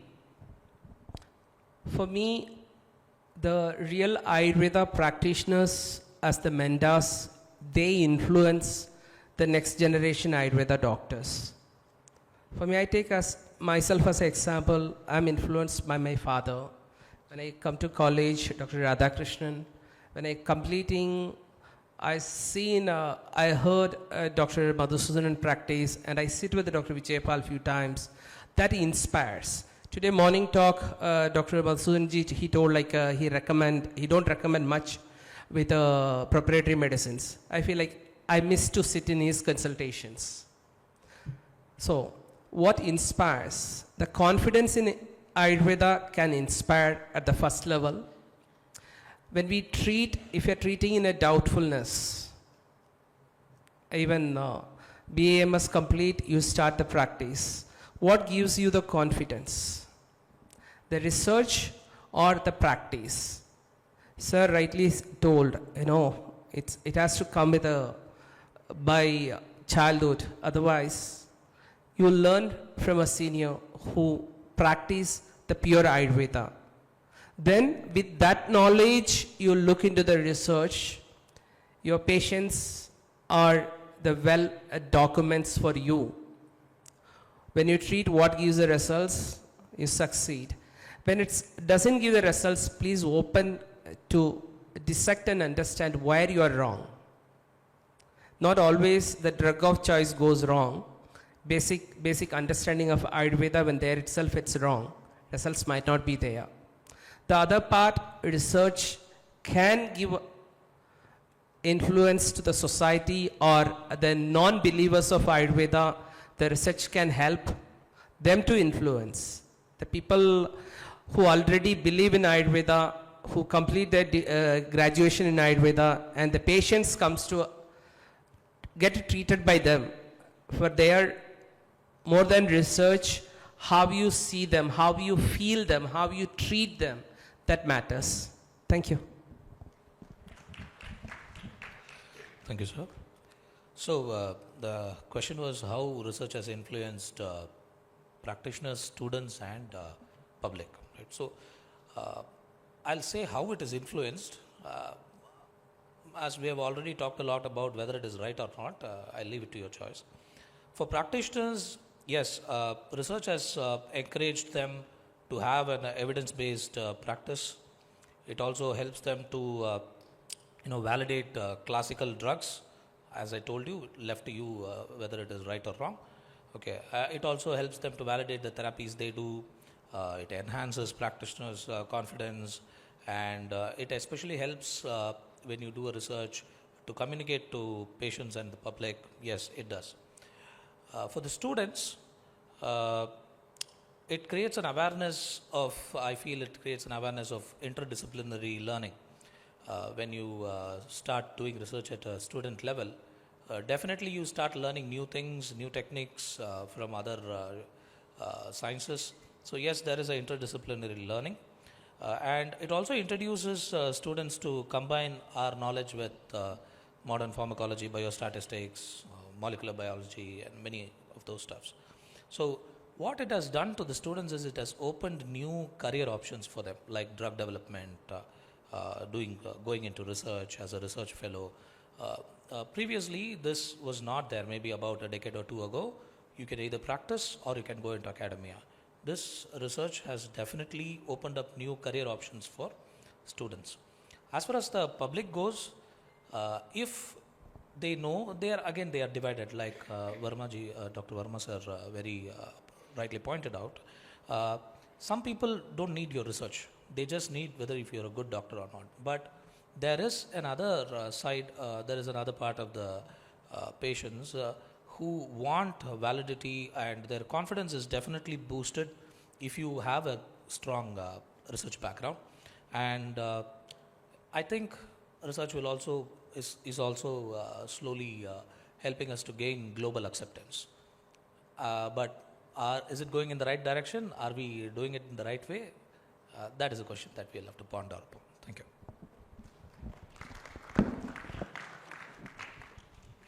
So to conclude, it helps the students and the general public. It creates more awareness and job opportunities for students, and especially not only Ayurvedic students, but those who are in the schools also, these necessary so that people can look into Ayurveda. As far as the practitioners, it is their own belief and how they take care of the patients helps a lot than the research. This is what the panel has said. So coming to the last question, what should research in Ayurveda evolve into? So future, how it should evolve. Okay, what should research in Ayurveda evolve into? Being the last question, let it be an effort to convey whatever is there in my mind to the Ayurvedic people, future torchbearers of Ayurveda especially. Recently, one Dr. Vanamali came to me and I had a discussion with him for 2 hours. He was basically a biochemistry doctor, PhD, working in the field of cancer in US for 18 years. And he came to me and asked me, what is your understanding of cancer? 18 years, there is no new result, He has been working biochemistry. He's working for drugs, no result so far. So I told we have a knowledge of, so far cancer is not clearly defined in the modern science. Certain areas they say it is a degenerative disease, some protein molecules, cancer molecules are there for everybody, lot of things are there, but clearly cancer is not defined. Okay, to that understanding, we are trying to find out a result, research and medicine. So I said this understanding is there in Ayurveda thousands of years back. How degeneration can happen in a body, in a disease process. All diseases are creating degenerations, but an acute degeneration for the whole body, how is it possible? I said our way of looking at the body, Kaba being the gross structure, which is getting degenerated even due to aging, which is natural, inevitable degeneration. But in disease process that is happening, it should be the description of the last disease like Vadarakta. Vada atmosphere is the weakness to the structure, to the core, then only you say Vada. Rakta is usually regenerating. When it is vitiated, it can degenerate. That is what you call it as Vadarakta. That is why it is told as the last among the physical diseases. Beyond that, it is only mental disease. So this Vadarakta, Vada atmosphere you can have through mind also. Chinda, Shogam, Bhayam. Through that you can create weakness to the core. Rakta is related to Pitta, you can have Kobat Pittam. Through mind you can vitiate Rakta Dhatu also. So if the degenerative atmosphere is created through the mind, physical medicines will not be working. This is our understanding, age-old understanding. So he was very impressed. Every month he wanted to have a session with our understanding how we are approaching these issues. Certain areas we can work, we can correct mind also, so that there is some result in certain types of cancers. It is working well. But this understanding of that disease is more important. If you have a clarity on what is a disease, what is a body, based on our Ayurveda, our theory is the most important thing. You know, now Israel-Iran war is going on, bombing is going on. Bomb is nothing but the extension of Einstein's theory of E summum mc square. How theory is important. That's what I was telling. Theories in Ayurveda are the most important part, which can create an extension of knowledge to any level, including research. It can make a change in any level of knowledge system to deal with the sufferings of humanity. How the research evolve in the future, current day. This is, as a teacher, what I'm saying is, first actually research, the outcome of the research should be what, this is my personal view, what I'm saying. At least an Ayurveda society or Ayurveda people, doctors who believe in their science. That is the prime important thing. At least due to all these researchers, if you are able to produce good doctors or Ayurvedic persons who 100% trust in their science, that is the best thing what we can do. Because what I'm saying is, I'm into teaching for the last, 26 years. First 10 years actually, how we molded the students actually, see, that was excellent actually. It's a confession, don't think like actually in such a public place sir is confessing. But the last 5 or 10 years, what happens is, it is very difficult actually to mold a student. And what I have seen is, see, the first half of 10 years actually, if an Ayurveda student without any Ayurveda background, he gets Jora, he will start with some Amra, Arishnam, Amrotram, Kashayam, all those things. The present day he takes paracetamol. And this guy is going to cure the patient who comes for Ayurvedic treatment. Okay, what an irony. Okay, so what happens is actually the people who handle the science should have a trust in the science. So at least the research should be focused in that way. Like we want good doctors who have 100% trust in their science actually. That's number one. For example, I'll tell you, I have read actually, and there are so many proofs that it seems. Americans have conducted a research in, rose plant. They have taken, one area and maybe hundreds or 200s of rose plants. And what they do is actually daily these scientists will come and tell like to the plants like, we don't want thorns, stop growing. And after 90 days or a particular period, what they found was actually 60% of the plants, the thorn growth was arrested. It is a long, 90 days is a long process. And 10% no change, and other 20% actually, it has reduced, but it is growing. So what a commitment they are doing it. What we do is, we plant it, 2 days we will tell, third day we pluck that rose, and we will cook up actually, okay, plants are obeying. So this is the level of our commitment of research actually, what I have seen. The committed work is very, very, very, very uncommon. Okay, and next is actually, what I'm saying is, one more example I'll tell you. They took some, priest from Rajasthan to America, and their job is nothing but a stipulated time actually they have to sit and chant Gayatri mantras. Daily, some 3 hours or 4 hours, they have to chant only Gayatri mantras. And the chanting will be closely monitored and taken photographs. And that photograph is Krillian photograph. And what they found is actually after a period, actually 2 weeks or 3 weeks, they found that the aura was increasing. Because there is a proper tool there actually, Krillian photograph actually. It is not visible in a normal photography. So they took the pain and they found like in which photograph actually see that is able to understand. They brought that instrument or device and they found it like actually Gayatri Mantram is such a beautiful mantra, like actually it increases the aura of human beings who chants it. So this is an example I'm telling you, like actually the research should be, the focus is like that and the committed work actually. If you have a trust in your science only, you can have a committed work actually. Otherwise, I don't think you will not be able to get, because my knowledge is very less for this. So I thank and I hope actually these kind of topics will be taken again and again, because the students or the doctors who sit here should have some feed by the end of the day. They should have some idea. So I thank KPL for taking these kind of topics, and I thank KPL team, Anil Kumar sir, for selecting me or giving an opportunity to express my views here. Thank you.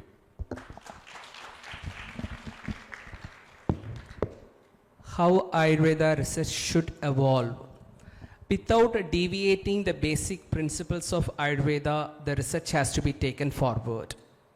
As a fundamental treatment of Ayurveda is aiming Prasannatmendriya Manaha. We are treating the body, mind and soul, not just the shell. Shell have an expiry. Even we talk about Shadayu, 36,500 days. Are we going to treat that water bubble? Or we are treating little deeper? So that fundamentals, basic fundamentals has to take and valid, and the research should evolve. And modern science evolved much better, far better. Age, lifespan got increased, but where? At the ICU and coma. Are we going towards that research? A single drug, a magic remedy which cures? No, not at all. Ayurveda cure comes from Bishak Dravya Upastada Rogi Patachadushtayam. Ayurveda treatment is not a drug therapy. Ayurveda is the holistic healing. Without deviating, research has to evolve. And when the research evolves, I feel like the confidence will come to the next generation Ayurveda doctors.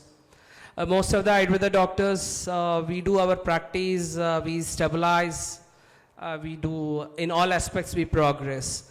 But our next generation, where we are sending, if we get an opportunity to send them to a MBBS or BAMS, what choice we are choosing? It's a very personalized question, ask yourself. This research has to evolve, and it should create a confidence inside us. Even my son or daughter getting an MBBS, I will not. I will send them to Ayurveda because it's a complete science. It's not only treating the patient, it is helping us to live a healthy life. It gives us what reality of life. This confidence we are getting through the research or the experience, there Ayurveda really, really evolving. Thank you. Thank you, sir. So, what should the research in Ayurveda evolve into? Not all of us have the same kind of exposures, not all of us have the same kind of knowledge. Each person's knowledge, what they've studied, what knowledge we have acquired over the period of time changes. So, do not worry, you can start from what you know. Research can happen from interdisciplinary researchers, can also happen from any place. For example, we talked a lot about biochemistry. If you know a little bit of biochemistry, then good. One doctor, another Ayurveda doctor in WhatsApp very recently was talking to me about capsaicin. When you say capsaicin, it is found in chili, and that is the reason why you feel chili is hot. We also say chili is ushna in virya. This capsaicin actually goes and activates a neuron called TRPV1. Okay. This same neuron is activated whenever the temperature around you is also high. That is, if it is summer and you are not using an air conditioner, this thing is neuron is activated. That is why you feel chili is hot when you this thing. Not only the pungent taste, you also feel the virya of it. So if you know this other shastras and if you want to do some research from that area into Ayurveda, but still if you are able to interpret it in Ayurvedic ways, then that is very well and good, and that is the way we'll have to be progressing. Not just RCTs. This way will be a very good thing. For example, how I was taught to treat was, for example, you take a seminogram. In Ayurveda, you say you're going to say spatikabam, dravam, snigdam, maduram, madhugandicha, right? The same thing when you take a seminogram, if you are able to look at, the patient is going to come with a seminogram to you. And if you are able to interpret it, whether it is having a grey color, spatikabam, good, tick your box. If you are able to do a research that way, if the liquefaction time is more, then you say the pitta is more, the sara and drava guna is increased. If it is very high, the liquefaction time is very high, viscosity is very high, you say that the kapha dosha is increased in shukra dhatu. So if you are able to interpret it in this way, and then if you understand the dosha, obviously the next level of understanding is the which guna of the dosha is affected. So the medicine will be for the guna of the dosha which is affected. That is the opposite guna of the dosha medicine will have. And for having an efficient drug delivery system or for efficient drug delivery, you will be using the Aushadakala of that place. This is how I was taught to treat any problem. Medicine for the dosha and guna, Aushadakala for the sthana of the problem. If researches can happen in these kind of places rather than just reiterating what we have, a classical drug, the same classical drug being proven again and again and again, the monotonous research, if you can break that cycle, that will be very nice. And like how whole panel was talking about, create our own jargon with Ayurvedic biology, physics and chemistry, and then if you standardize your research with these Ayurvedic variables, then yes, research in Ayurveda would have evolved into what we all want. Then the Ayurvedic research will travel in a proper way. Okay. So with that, I am concluding the session with the panelist. The floor is open for question answers and discussions. Thank you. In the interest of time, we have reduced the Q&A session to 2 minutes. So the participants can raise your queries right now. Maybe 5 minutes we can give, rather 2 minutes. Yeah.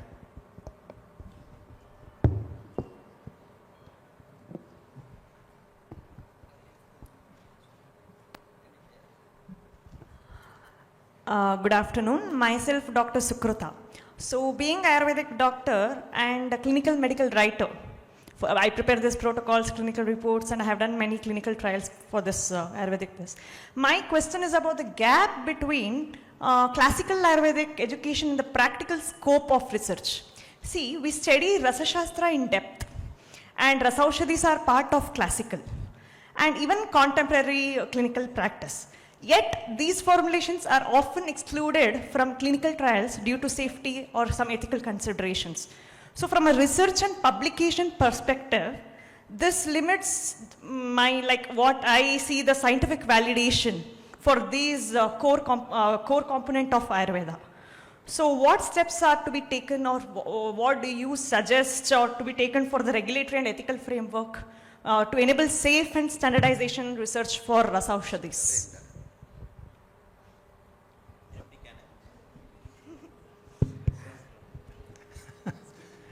New area. You are talking about Yes. I will tell you, I would like to mention that in the oldest text, Brihadrayis, there is no Rasa Aushadhas.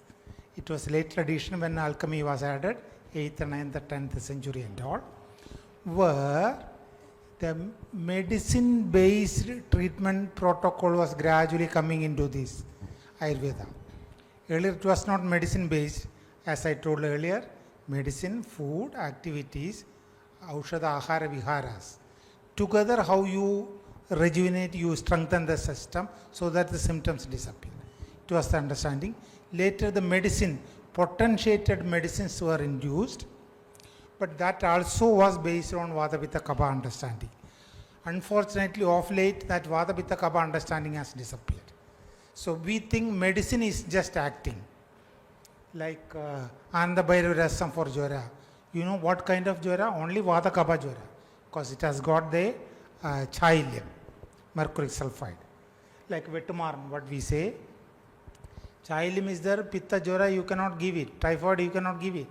So you need to understand rasa preparation also from the angle of doshas, then only you can effectively use it.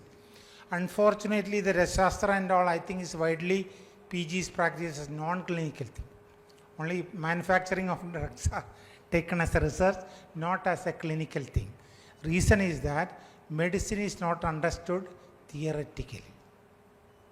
Chemically it is understood. Another thing is that Rasa Bhasma is prepared in olden times with 6 months time. How much time you need nowadays to prepare Rasa Bhasma? Traditional way, even in Siddha, you need 6 months time. Okay, you need to be pure, you need to be spiritual to deal with Rasa, to create Rasa Bhasma. That part has totally gone. You just collect mercury from a shop and make it. Mercury, I am telling. Is there a chemistry which deals with 108 chemicals to explain what is this Rasa Bhasma? Is it just mercuric oxide? As per chemistry, it is mercuric oxide. It can damage kidney. But mercury, Rasa Bhasma is not damaging kidney if it is properly used. Even traditional pharmacy, Kottakkal, Coimbatore, I think few years back they had Rasa preparations. When I was a student, Kottakkal had 20 preparations.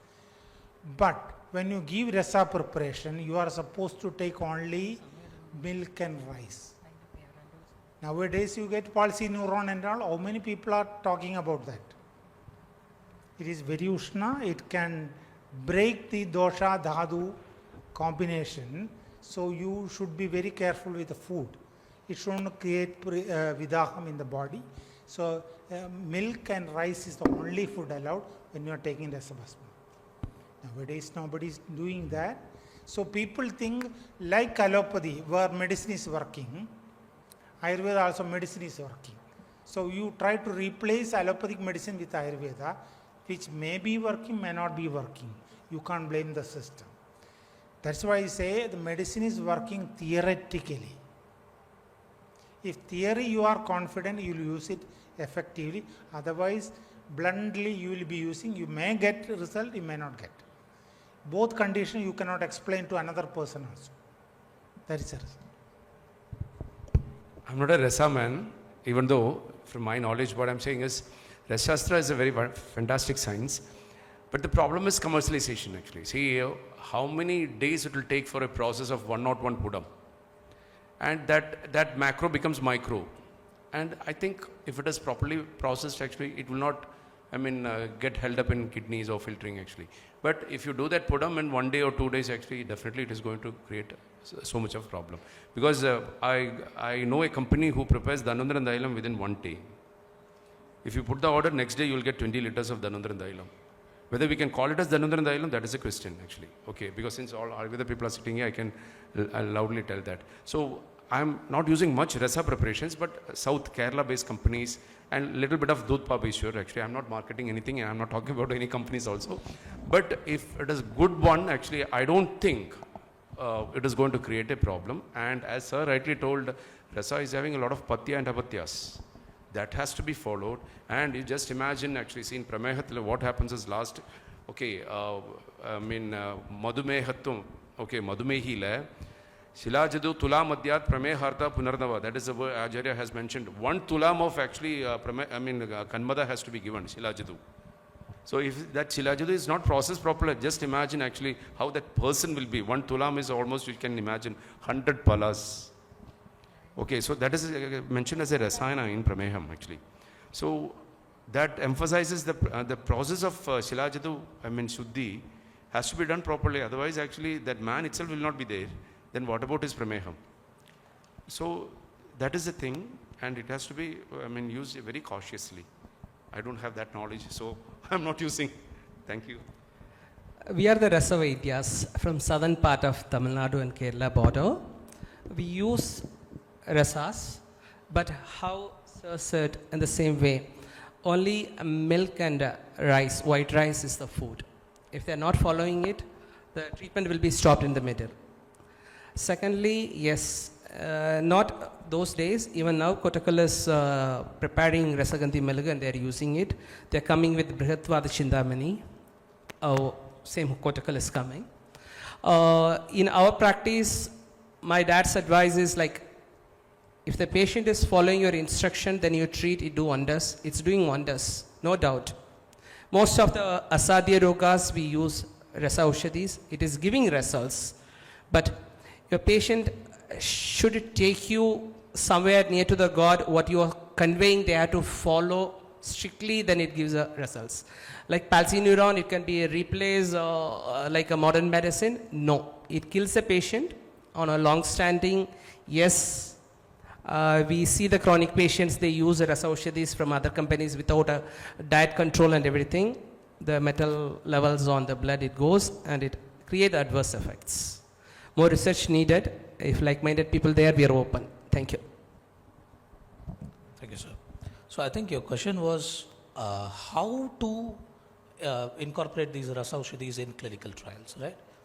So how do you first make sure that it can be safe and it can be taken to the, how do you convince people to make sure that they accept for your clinical trial if you use it? Okay.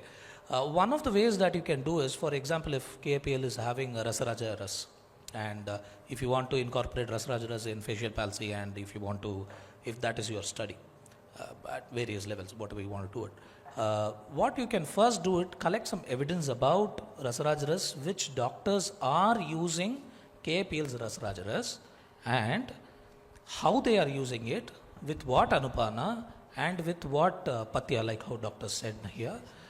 Each doctor might have different ways of doing it. Then you collect that evidence, like how you are giving pamphlets for selling the medicines, you can give them a standardized case sheets, okay, so that which the doctor has to fill and they have to do it properly. I don't know, the controls have to be right. If the controls are not right, the case sheets are not going to be 100% true. As all of us are doctors here, we have to talk the 100% truth. So if that kind of data, truthful data is obtained first, that I think will be a great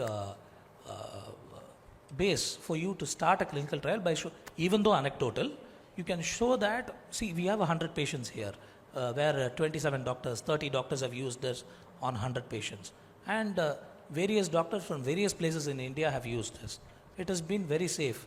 And in your protocol, you will have to obviously include, because the modern days this thing warrants that, you will have to include RFTs and LFTs and all that in your case sheet and this thing. That, for that, companies, if they come with a CSR funding, the doctors, I think, will be able to very, very happily help you out to gain that evidence. Once that is gained, then I think clinical trial should be an easier process. Thank you.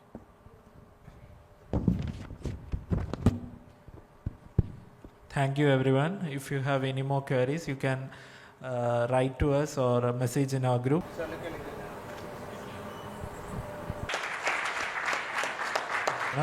Chennai.